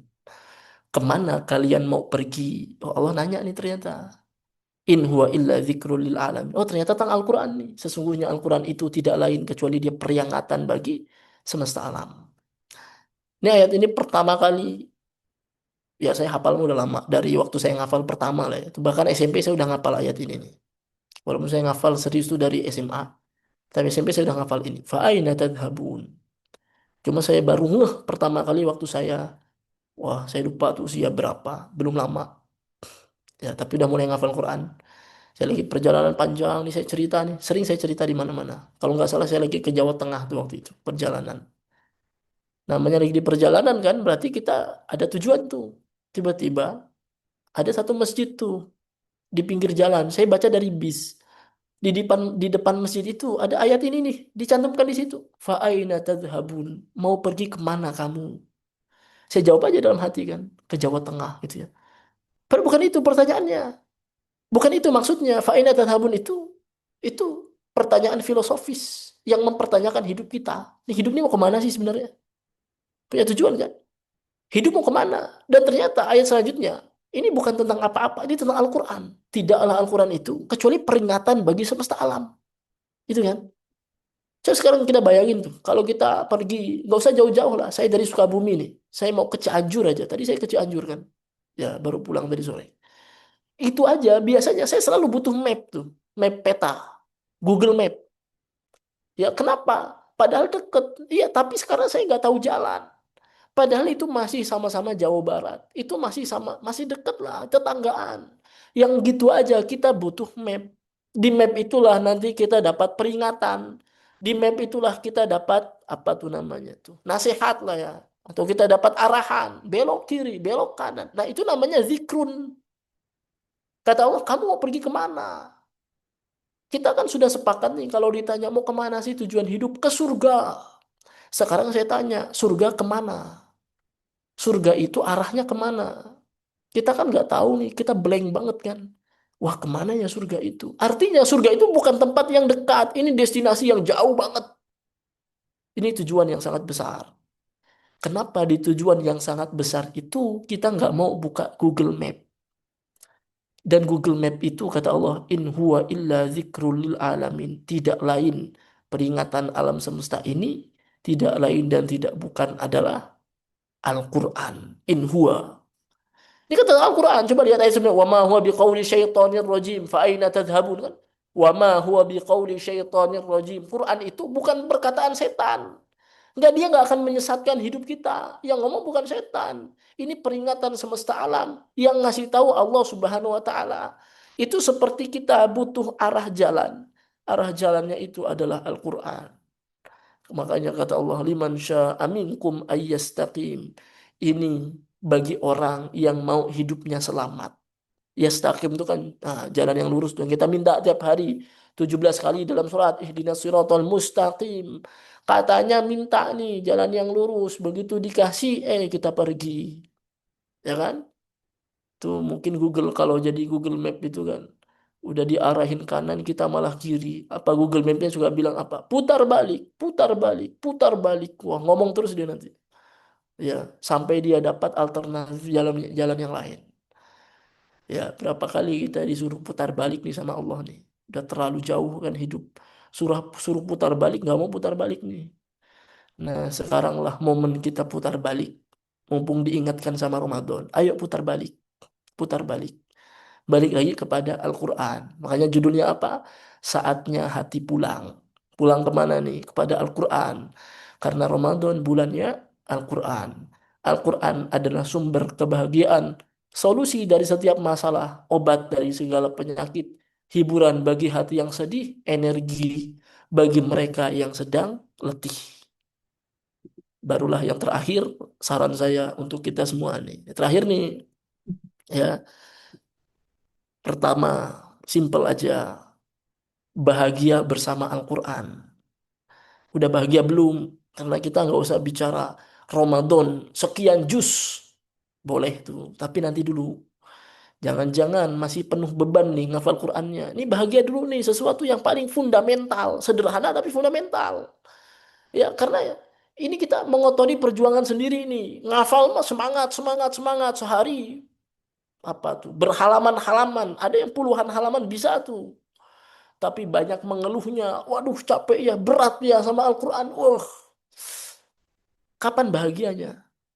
Ya, kapan menghafal Quran bahagia kalau begitu? Kalau setiap hafalan yang lancar, hafalan yang kita murojaah nggak lancar aja kita sudah mengeluh. Kapan kita mau bahagianya? Kalau kita masih mikirin kapan saya selesai. Kapan kita bahagianya? Kalau target kita tuh tentang dunia terus. Yang di kepala tuh angka-angka dunia. Saya harus sekian, saya harus sekian, saya harus sekian. Sampai nggak sempat nikmatin kebersamaan dengan Al-Quran. Yang duduk kita nggak usah mikirin target dunia tuh. Nggak usah mikirin target dunia. Yang harus 30, harus 30, harus bulan ini selesai. Nggak usah mikirin itu. Yang kita duduk bersama Al-Quran, kita nikmatin momen kebersamaannya, kita nggak mencari ujung ayatnya, kita nggak mikirin kayak kapan ya satu juz nih beres, semoga saya 15 menit nih selesai nih setengah juz murojaah. Nggak, pokoknya bersama Al-Quran aja. Nah itu target di Ramadan yang pertama tuh. Gimana caranya baca Quran itu tentang bahagianya. Seperti momen kita berduaan dengan sang kekasih, yang bahkan kita nggak mau waktu itu cepat berlalu. Ya kan? Seolah dunia milik kita berdua. Kalau bisa senja ini nggak apa ya? Senja ini nggak habis gitu loh. Kalau bisa matahari di ujung sana menemani kita terus ya di senja yang sangat indah. Ini mah baru ngafal Quran, ngitung-ngitung halaman, baru murojaah 5 halaman, dicek. Wah, masih tebel ya. Baru murojaah 2 halaman, udah lihat berapa menit. Enggak, baru mulai. Ya, itu belum bahagia bersama Al-Quran, itu masih mencari ujung. Bahagia bersama Al-Quran itu saat kita membaca Al-Quran yang kita cari bukan ujung halaman, bukan ujung juz, bukan ujung surah. Ya, tapi yang kita cari adalah kebahagiaannya, kebersamaannya. Itu ya. Ini kan sederhana tuh kayak gimana sih caranya? Ya udah, tadi jangan pas bersama Al-Quran itu yang ada di kepala kita tuh target dunia semua. Jangan begitu. Yang kedua nanti jadwalkan Al-Quran secara pasti. Pasti itu bukan, wah kalau Ramadan saya pokoknya sebisa mungkin saya dapat sekian. Tapi belum pasti itu. Kalau pasti itu ada waktunya. Bukan hanya yang kayak harus 3 juz. Enggak. 3 juznya mau di waktu kapan nih? Habis subuh kah? Jam berapa saja mau bersama Al-Quran? Waktu wajib kita kapan? Itu komitmen kita. Bukan yang pokoknya kalau saya lagi mood saya harus paksa gitu ya. Nanti kalau lagi nggak mood saya istirahat. Nah, bukan begitu. Ya itu nggak mau memaksa diri. Nanti kita terlena. Nah, yang ketiga nanti tadaburi Al-Quran setiap hari. Kayaknya 11 bulan terakhir ini kita sudah fokus hanya sekedar ziyadah, murojaah, tilawah. Tentang banyak-banyakan. Tentang kapan selesai. Maka mari 1 bulan ini kita tambah levelnya, naikkan level. Kalau bisa, kadang saya sarankan, kalau perlu berhenti ziyadah dulu, bukan buat males, tapi ada target lain, tadabbur Al-Quran misalnya. Yang mau ziyadah ya boleh, bagus juga. Ya, cuma kadang-kadang kan kalau mau oleh pilih waktu nih mana nih? Waktu saya terbatas. Nah, karena sudah 11 bulan nih kita fokus ziyadah, maka 1 bulan ini khusus nih tadabur. Yang murojaah mah nggak boleh tinggal, udah jelas. Gitu ya. Kalau bisa menggabungkan keduanya, wah lebih keren lagi. Tadabbur tuh nggak harus sehari 5 juz. Sehari 1 ayat aja udah keren. Karena selama ini mungkin kita baca Quran sekedar bacaan, kita nggak tahu Allah bilang apa. Ini Ramadan, bulan turunnya Al-Quran. Saatnya kita belajar. Al-Quran menyampaikan apa pada kita. Gitu kan. Kalau bisa 30 hari, 30 juz dibaca selesai terjemahnya. Saya emang terjemah bisa bikin kita paham, ya itu level pertamanya. Memang nggak akan paham banget. Tapi kalau nggak dimulai dari situ, mau langsung tafsir kan nggak mungkin juga. Ya, kalau yang sudah bisa baca tafsir, ya boleh, silakan. Tapi levelnya baca terjemahnya dulu. Karena terjemah itu juga tafsir. Ya, karena kita atau para ulama kita ini kan menerjemahkan Al-Quran namanya tarjamah tafsiriyah. Karena nggak boleh menerjemahkan Al-Quran hanya sekedar dari lafziyahnya saja. Pasti keluar dari konteks nanti. Itu ya. Yang terakhir, nah 10 hari terakhir, jangan tinggalkan itikaf. Ini target kita nih nantinya. Target kita ya, jangan tinggalkan itikaf. Ya, jangan tinggalkan itikaf. Ini hadiah terakhir. Nah, hadiah terakhir saya. Nanti kita tanya jawab ya. Sharing-sharing aja. Ini kelas khusus yang saya bikin di bulan Ramadan ya. Namanya skema Mutkin menghafal Al-Quran. Ya, di skema Mutkin ini kita belajar selama 3 hari. Tanggal 22, 24, dan 25. Habis subuh, ini sudah Ramadan. Ustadz saya nggak bisa waktunya. Nggak apa-apa. Karena dapat rekamannya khusus untuk peserta yang sudah daftar.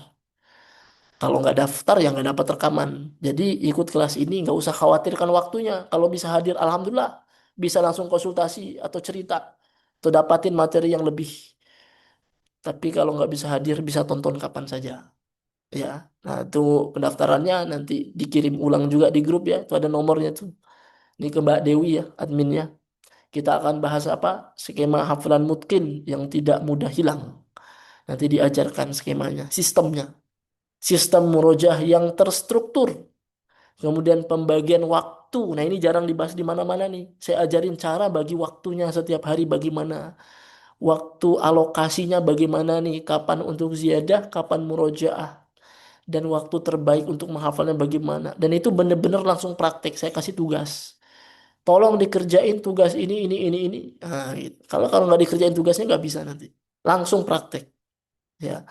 Yang keempat kita bahas tahapan mengembalikan hafalan yang hilang. Wah, saya yakin nih penghafal kurang rasa ini nih. Ada yang hafalan hilang tapi bingung mau memperbaiki yang lama jadi nggak maju-maju. Kadang-kadang hafalan 5 juz nih. Semuanya hilang. Perbaiki juz 1, oke sudah baik. Lanjut perbaiki juz 2, juz 1 hilang. Perbaiki juz 3, juz 2 hilang. Akhirnya muter terus saja hafalan tuh. Gali lubang tutup lubang. Dan metode ini cocok untuk semua. Mau dia santri yang full di pesantren. Makanya bisa nih guru-guru Qur'annya coba. Karena ini diterapin di pesantren ini. Atau mau untuk umum yang hafal di rumah. Ibu-ibu gas. Bapak-bapak gas. Mau di kantor gas. Insya Allah. Ya, insya Allah. Ya ini sudah angkatan kesekian ya. Saya sampai lupa nih. Udah ribuan alumni. Dan banyak ulasan-ulasan positif. Nanti silakan daftar ya. Nah itu hadiah yang keduanya. Ya, hadiah yang pertama tadi apa? Hadiah pertamanya, ini ya promo, saya ulang lagi. Promo buku ini saya ngabisin stok nggak nyampe 100 setiap bukunya dengan promo khusus Ramadan ini saya yang tercepat insya Allah nanti saya balas dari chat yang terbawah. Ini nomor saya pribadi ya. Ya ini nomor saya pribadi karena khusus ini dia pembelian langsung ke saya tanda tangan penulis ya dengan harga khusus. Saat boleh minta diskon lagi nggak? Waduh, waduh. Ya kalau bisa mah janganlah. Ya karena ini kan cetaknya lumayan juga gitu ya. Oke, cukup ya. Mari kita lanjutkan di sesi tanya jawab. Saya kembalikan pada MC. Ya, ya terima kasih banyak Ustadz Anam atas paparan yang telah diberikan. Semoga yang Ustadz sampaikan dapat sama-sama kita pahami dan menguatkan kecintaan kita terhadap Al-Quran.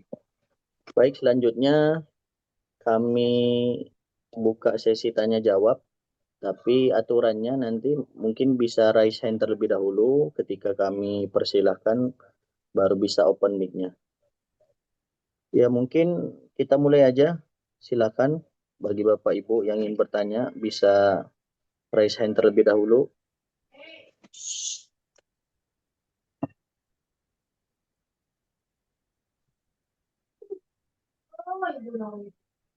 Ya baik, dari Ibu Dinda. Silakan Ibu Dinda.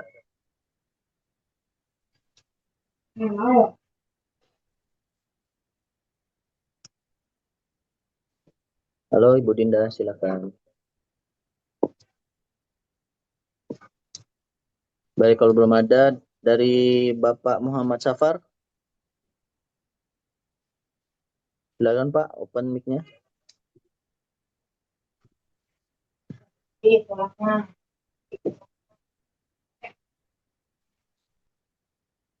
Belum ada ya? Atau dari ini nih selanjutnya Rosyeva. Dari Mbak Yosef Rosyeva. Silakan. Atau Azra.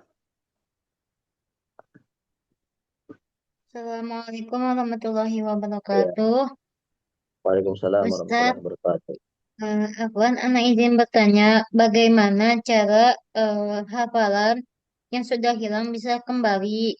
Karena Ina selama sudah udah beberapa bulan keluar dari pesantren tuh, hafalan anak tuh hilang dan anak tuh ingin kembali apa mengulang hafalan seperti dulu di pesantren gitu ya.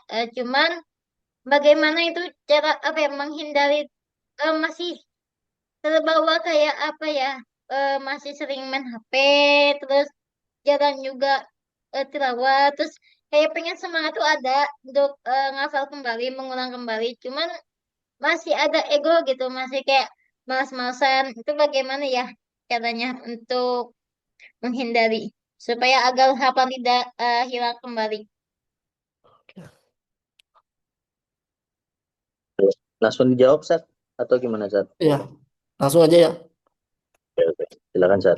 Tadi yang saya bahas ya, jadi tentang mengembalikan hafalan yang hilang. Jadi emang jawabannya pasti kompleks. Karena kalau saya jawab hanya 5 menit, pasti itu modelnya saran saja. Yang nggak sampai masuk ke teknis. Tentu kalau hafalan hilang, sarannya ya jelas. Gimana caranya kita murojaah setiap hari, dipaksa, dipaksa, dipaksa. Tapi keganggu sama HP. Ya memang, itulah kenapa murojaah harus mau maksa. Nah, tinggal nanti nanyanya, gimana caranya biar hafalannya nggak hilang-hilang terus? Nah, itu yang saya bilang tadi. Saran saya, ikut tadi kelas yang saya adakan. Ya, kalau ditanya bayarnya berapa, ya, itu kelasnya infak saja. Ya, selalu saya bikin kalau kelas itu kalau online ya, saya bikin infak saja karena saya tahu penghafal Quran butuh ini. Tapi biasanya kalau gratis, wah itu kayak gini nih, nggak serius. Maksudnya yang daftar ribuan, yang hadir cuma 300 gitu ya. Jadi tetap infak itu biasanya untuk investasi saja. Ya silahkan daftar saja. Insya Allah di situ pasti nanti dapat jawabannya. Ya, karena langsung diberi gambaran dan teknis untuk memudahkan kita mengambil lagi hafalan yang hilang. Dan bahkan cara pembagian waktu dan skema-skemanya gitu. Wallahu alam.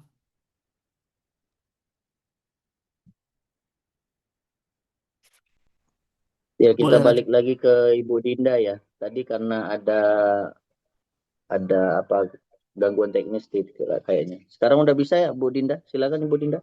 Sudah bisa Ustadz, Alhamdulillah. Ya, silakan. Adol.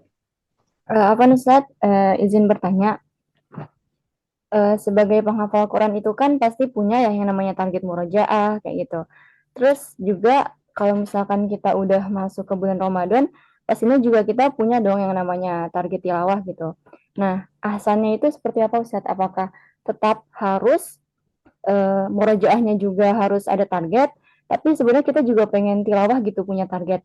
Tapi kenyataan yang udah berlalu ya Ustadz ya, itu kadang karena fokusnya kebagi dua gitu, jadi dirasa kayak kurang maksimal gitu Ustadz.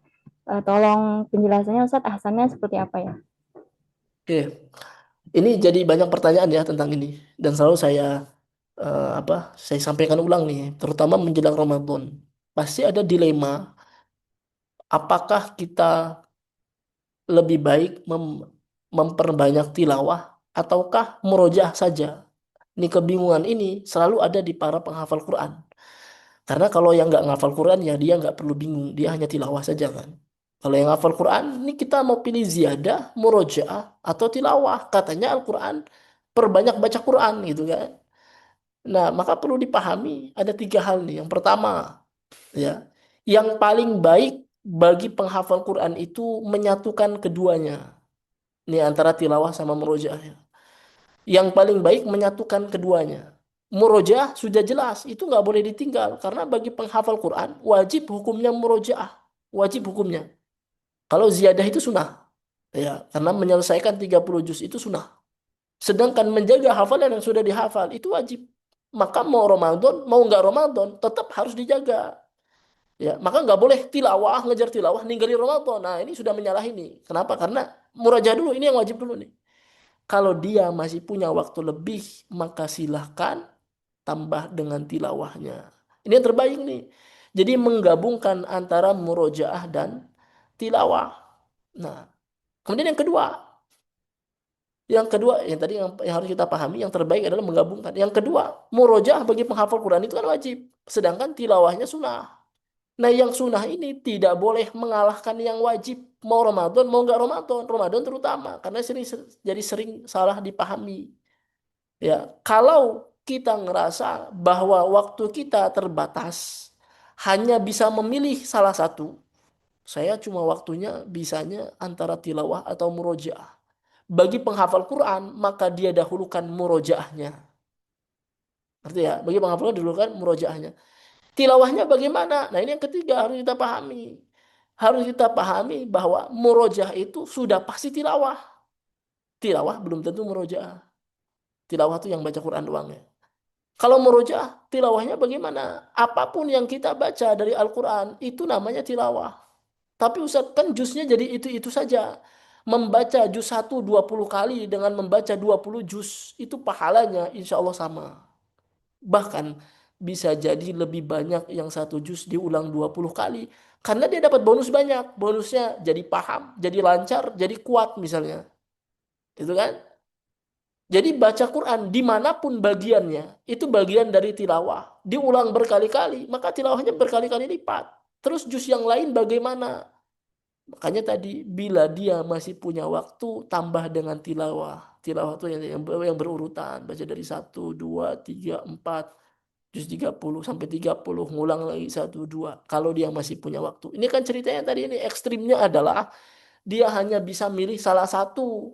Kalau milih salah satu, maka wajib bagi dia mengejar murojaahnya dulu. Ya, dia kejar murojaahnya dulu karena itu yang wajib bagi dia. Ya, kalau nanti masih ada sisa waktu yang lebih, tambahkan di tilawahnya. Gitu ya. Nah, mungkin itu jawabannya. Baik, pertanyaan selanjutnya dari Mbak Rosieva. Silakan Mbak.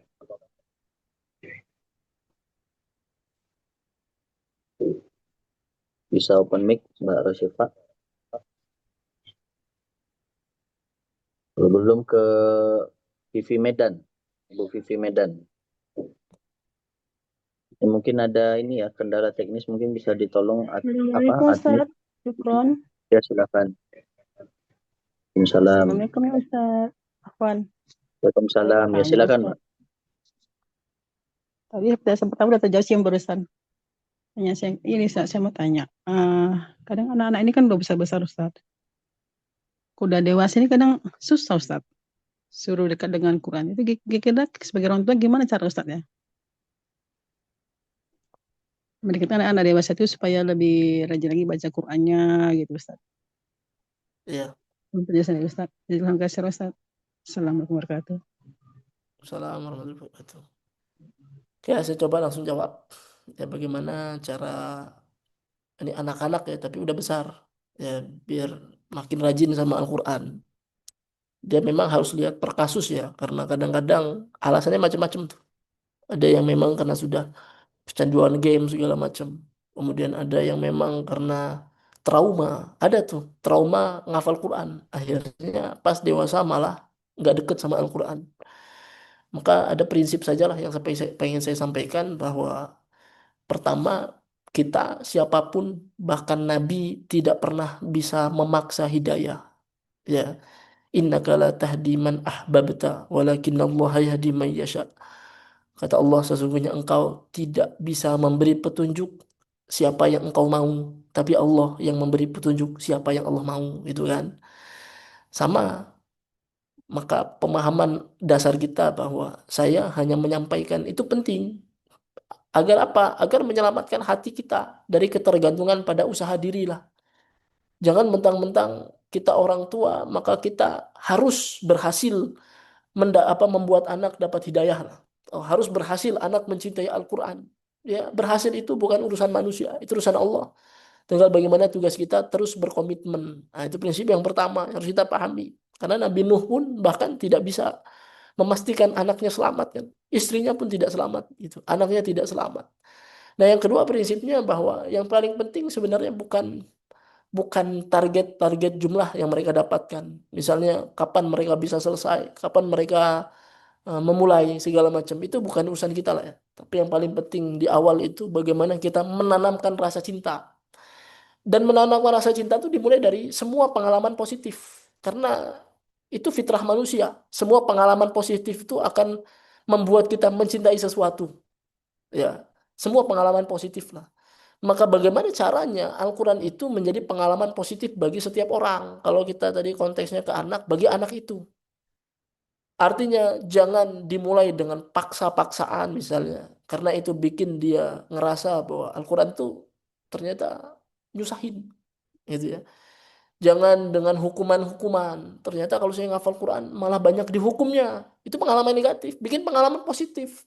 Pengalaman positif itu mungkin kalau dia mau, mungkin level awal tuh bukan mau ngafal, tapi kalau dia mau dengerin saya baca Quran aja, itu dia dapat hadiah, misalnya gitu kan. Oh seru ya, ternyata dengerin orang baca Qurannya dapat hadiah gitu. Tapi saya tadi nggak ikhlas. Ya ikhlas itu kan memang proses. Ya nggak mungkin kita langsung kamu harus ikhlas ya. Nah gitu nggak mungkin. Ya dia butuh proses kan. Jadi munculkan saja pengalaman positif setiap hari bersama Al-Quran. Entahlah kasih hadiah, entahlah misalnya diajak jalan-jalan, bahwa semua hal yang berkaitan dengan Al-Quran itu isinya mesti positif. Sehingga dalam mindset dia nanti terbentuk, oh Quran itu sumber kesenangan, sumber kebahagiaan. Saya nggak apa kok, nggak berat kok kalau hidup bersama Al-Quran. Karena Al-Quran itu nyenengin semuanya. Orang-orangnya nyenengin. Ini kita nih kadang-kadang nih, kita sebagai orang tua karena ngerasa saya sudah dekat sama Al-Quran. Ya. Tapi kitanya nggak nyenengin sama anak. Nggak nyenengin karena, wah orang tua saya ini ngafal Quran malah jadi apa sih? Jadi eh, jadi maksa-maksa lah gitu kan. Jadi nyusahin gitu ya.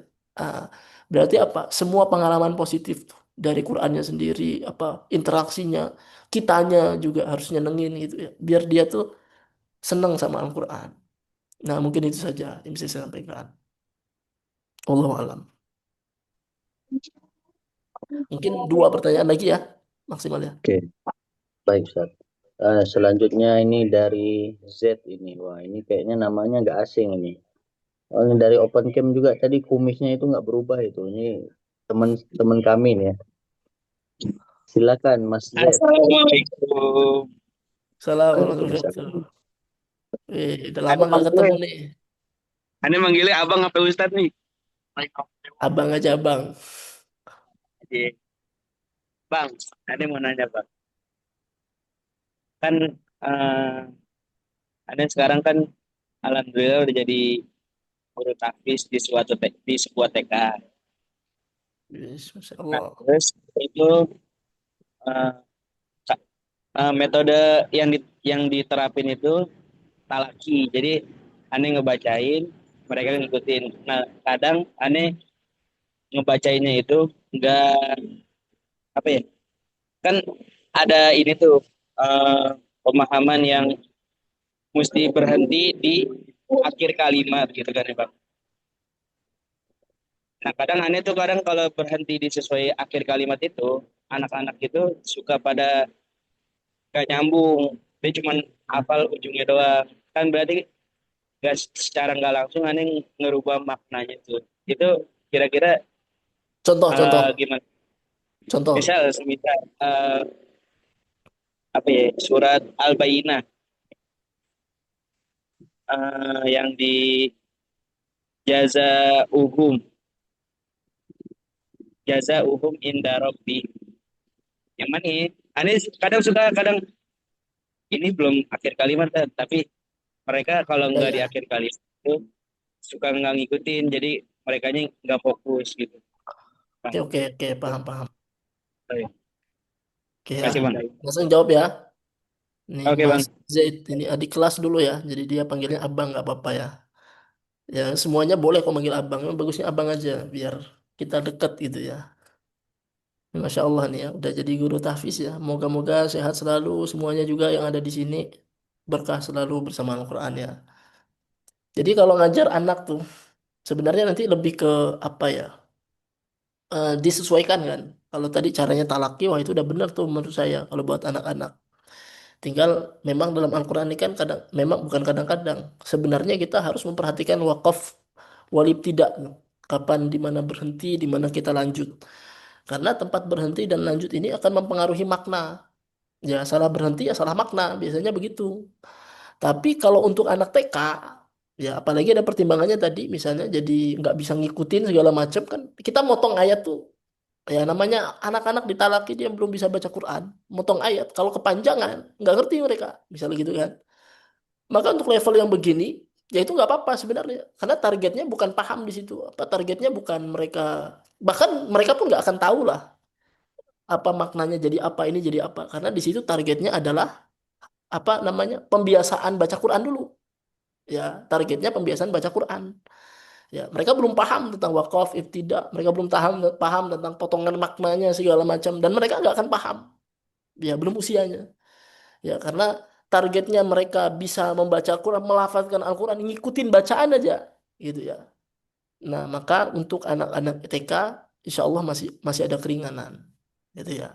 Sebenarnya aman kalau untuk anak-anak TK. Tinggal nanti kalau mereka misalnya setoran, nah barulah mereka kan kalau setorannya udah nggak dipotong-potong nih, kalau mereka sudah per ayat yang utuh segala macam, nah itu kan kita bisa perhatikan, ya. Kalau untuk pas ngapalnya, potongannya kadang-kadang nih misalnya kalau kita nih ngikutin kaidah kan begini.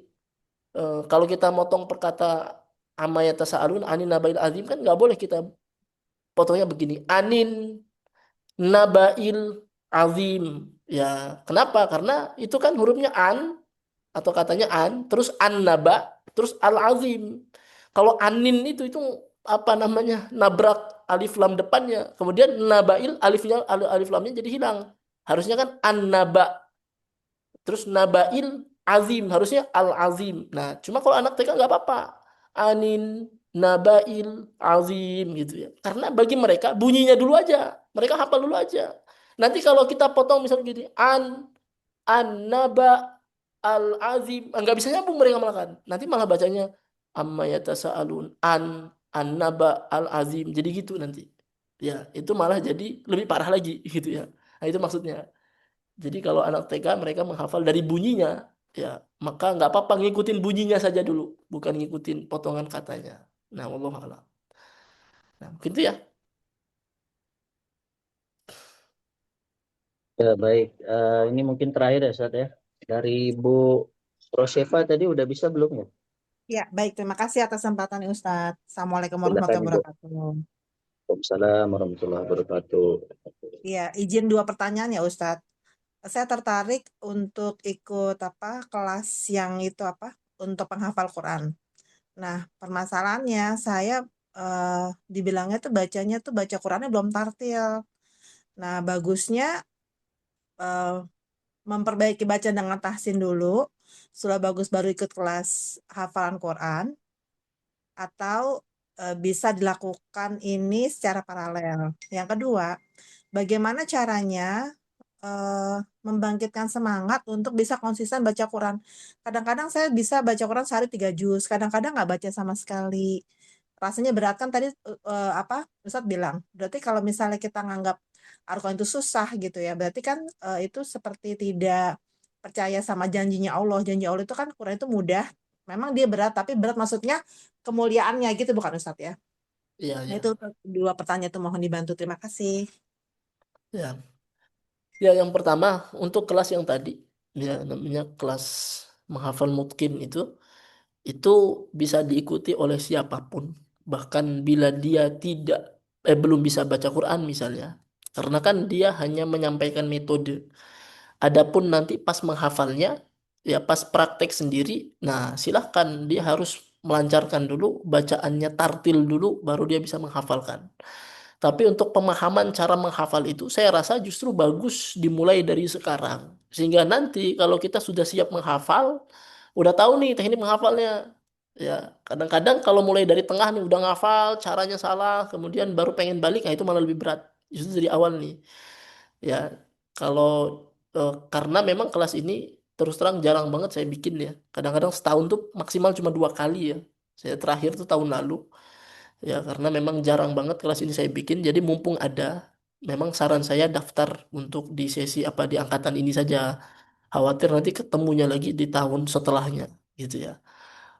Kemudian yang kedua, untuk bisa konsisten lah ya, kurang lebih pertanyaannya begitu. Untuk bisa konsisten, kalau saran saya tadi, mengejar bersama Al-Quran itu jangan targetnya jumlah, tapi targetnya durasi. Ya, karena kalau targetnya durasi itu bisa flat tuh, waktunya sama. Ya, itu kayak taksi kargo aja lah. Yang dihitung tuh waktunya.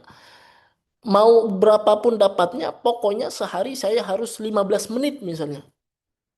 Kalau belum bisa konsisten, makanya gak usah banyak-banyak. 15 menit itu kan saya yakin bisa lah ya, semua orang.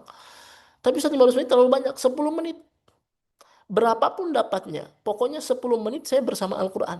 Nah, 10 menitnya kita harus pastikan waktunya. Bukan waktu yang nanti kalau ada 10 menit kosong saya baca. Nanti kalau saya ada waktu 10 menit saya baca. Nggak boleh gitu. Karena nanti akhirnya kita menunda-nunda. Nggak dapat lagi. Maka kita pastikan Senin 10 menitnya jam berapa. Karena nanti setiap hari bisa berbeda. Atau sama. Kalau sama lebih bagus. Tapi kadang-kadang waktu kita kan jadulnya beda-beda.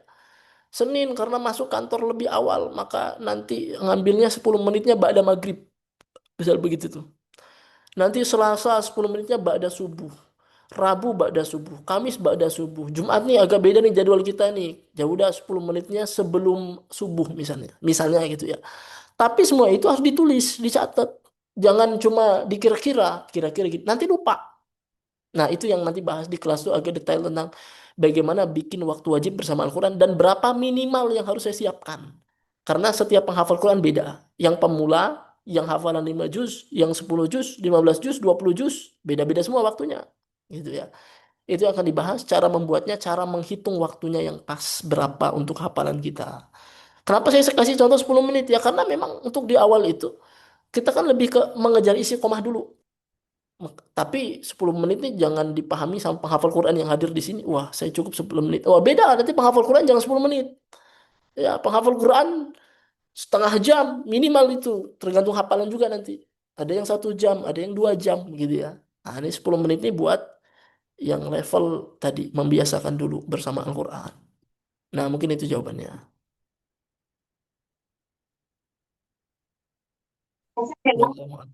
Ya, Masya Allah, Alhamdulillahirrahmanirrahim. Terima kasih Ustaz Anam atas jawaban yang telah diberikan. Mudah-mudahan terjawab semua ya, Bapak Ibu.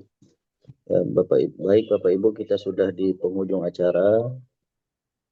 Sebelum kami tutup, mungkin ada closing statement dari Ustadz Anam sekaligus ditutup dengan doa supaya pertemuan kita kali ini diberkahi oleh Allah Subhanahu wa taala. Oke, Waktu dan tempat kami silakan Ustaz. ya. Mungkin saya mulai dari doa dulu ya. Kita berdoa sama Allah Subhanahu wa taala yang pasti agar Allah Subhanahu wa taala berkahi pertemuan ini dan Allah catat sebagai semangat kita bertemu dengan Ramadan.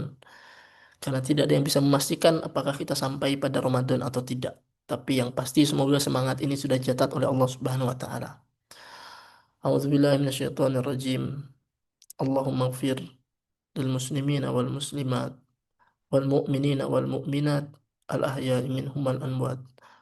ربنا ظلمنا أنفسنا وإن لم تغفر لنا وترحمنا لنكونن من الخاسرين. اللهم اقسم لنا من خشيتك ما تحول به بيننا وبين معصيتك، ومن طاعتك ما تبلغنا به جنتك، ومن اليقين ما تهون به علينا مصائب الدنيا. اللهم إنا عبادك بنو عبادك بنو إمائك نواصينا بيدك ماض فينا حكمك عدل فينا قضاؤك. نسألك اللهم بكل اسم هو لك سميت به نفسك أو أنزلته في كتابك أو علمته أحدا من خلقك أو استأثرت به في علم الغيب أن تجعل القرآن ربيع قلوبنا ونور صدورنا وجلاء أحزاننا وذهب همومنا وغمومنا. ربنا آتنا في الدنيا حسنة وفي الآخرة حسنة وقنا عذاب النار. سبحان ربك رب العزة عما يصفون وسلام على المرسلين والحمد لله رب العالمين. السلام عليكم ورحمة الله وبركاته. Waalaikumsalam warahmatullahi wabarakatuh.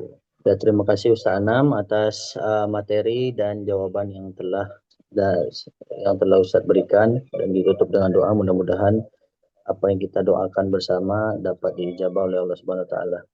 Baik Bapak Ibu, sebelum saya tutup ini, tadi udah ada beberapa yang saya catat dari materi Ustaz Anam, ada rumus, dan memang ini jadi PR kita bersama ya. Rumus menghidupkan Al-Quran di bulan Ramadan. Tadi ada 4 poin. Yang pertama, bahagia bersama Al-Quran. Kemudian jadwalkan Al-Quran secara pasti. Yang ketiga, tadabburi Al-Quran setiap hari. Dan yang keempat, jangan tinggalkan itikaf. Maka poinnya adalah ibadah dulu, ibadah lagi, dan ibadah terus. Maka bercapek-capek dalam ibadah, mudah dalam hidup. Baik Bapak Ibu, kita sudah sampai di penghujung acara. Saya selaku MC mohon maaf apabila ada salah kata yang menyinggung Bapak Ibu. Mohon jangan dibawa ke hati ya. Mudah-mudahan bisa dimaafkan. Ini menjelang Ramadan juga kami minta maaf kepada Bapak Ibu semua. Baik Bapak Ibu, pertemuan malam ini kita cukupkan sampai di sini. Mari sama-sama kita akhiri dengan alhamdulillah. Alhamdulillahirabbil alamin, dan doa kafaratul majelis. Subhanakallahumma wa bihamdika asyhadu an la ilaha illa anta astaghfiruka wa atubu ilaik. Sekian dari kami. Assalamualaikum warahmatullahi wabarakatuh. Waalaikumsalam warahmatullahi wabarakatuh.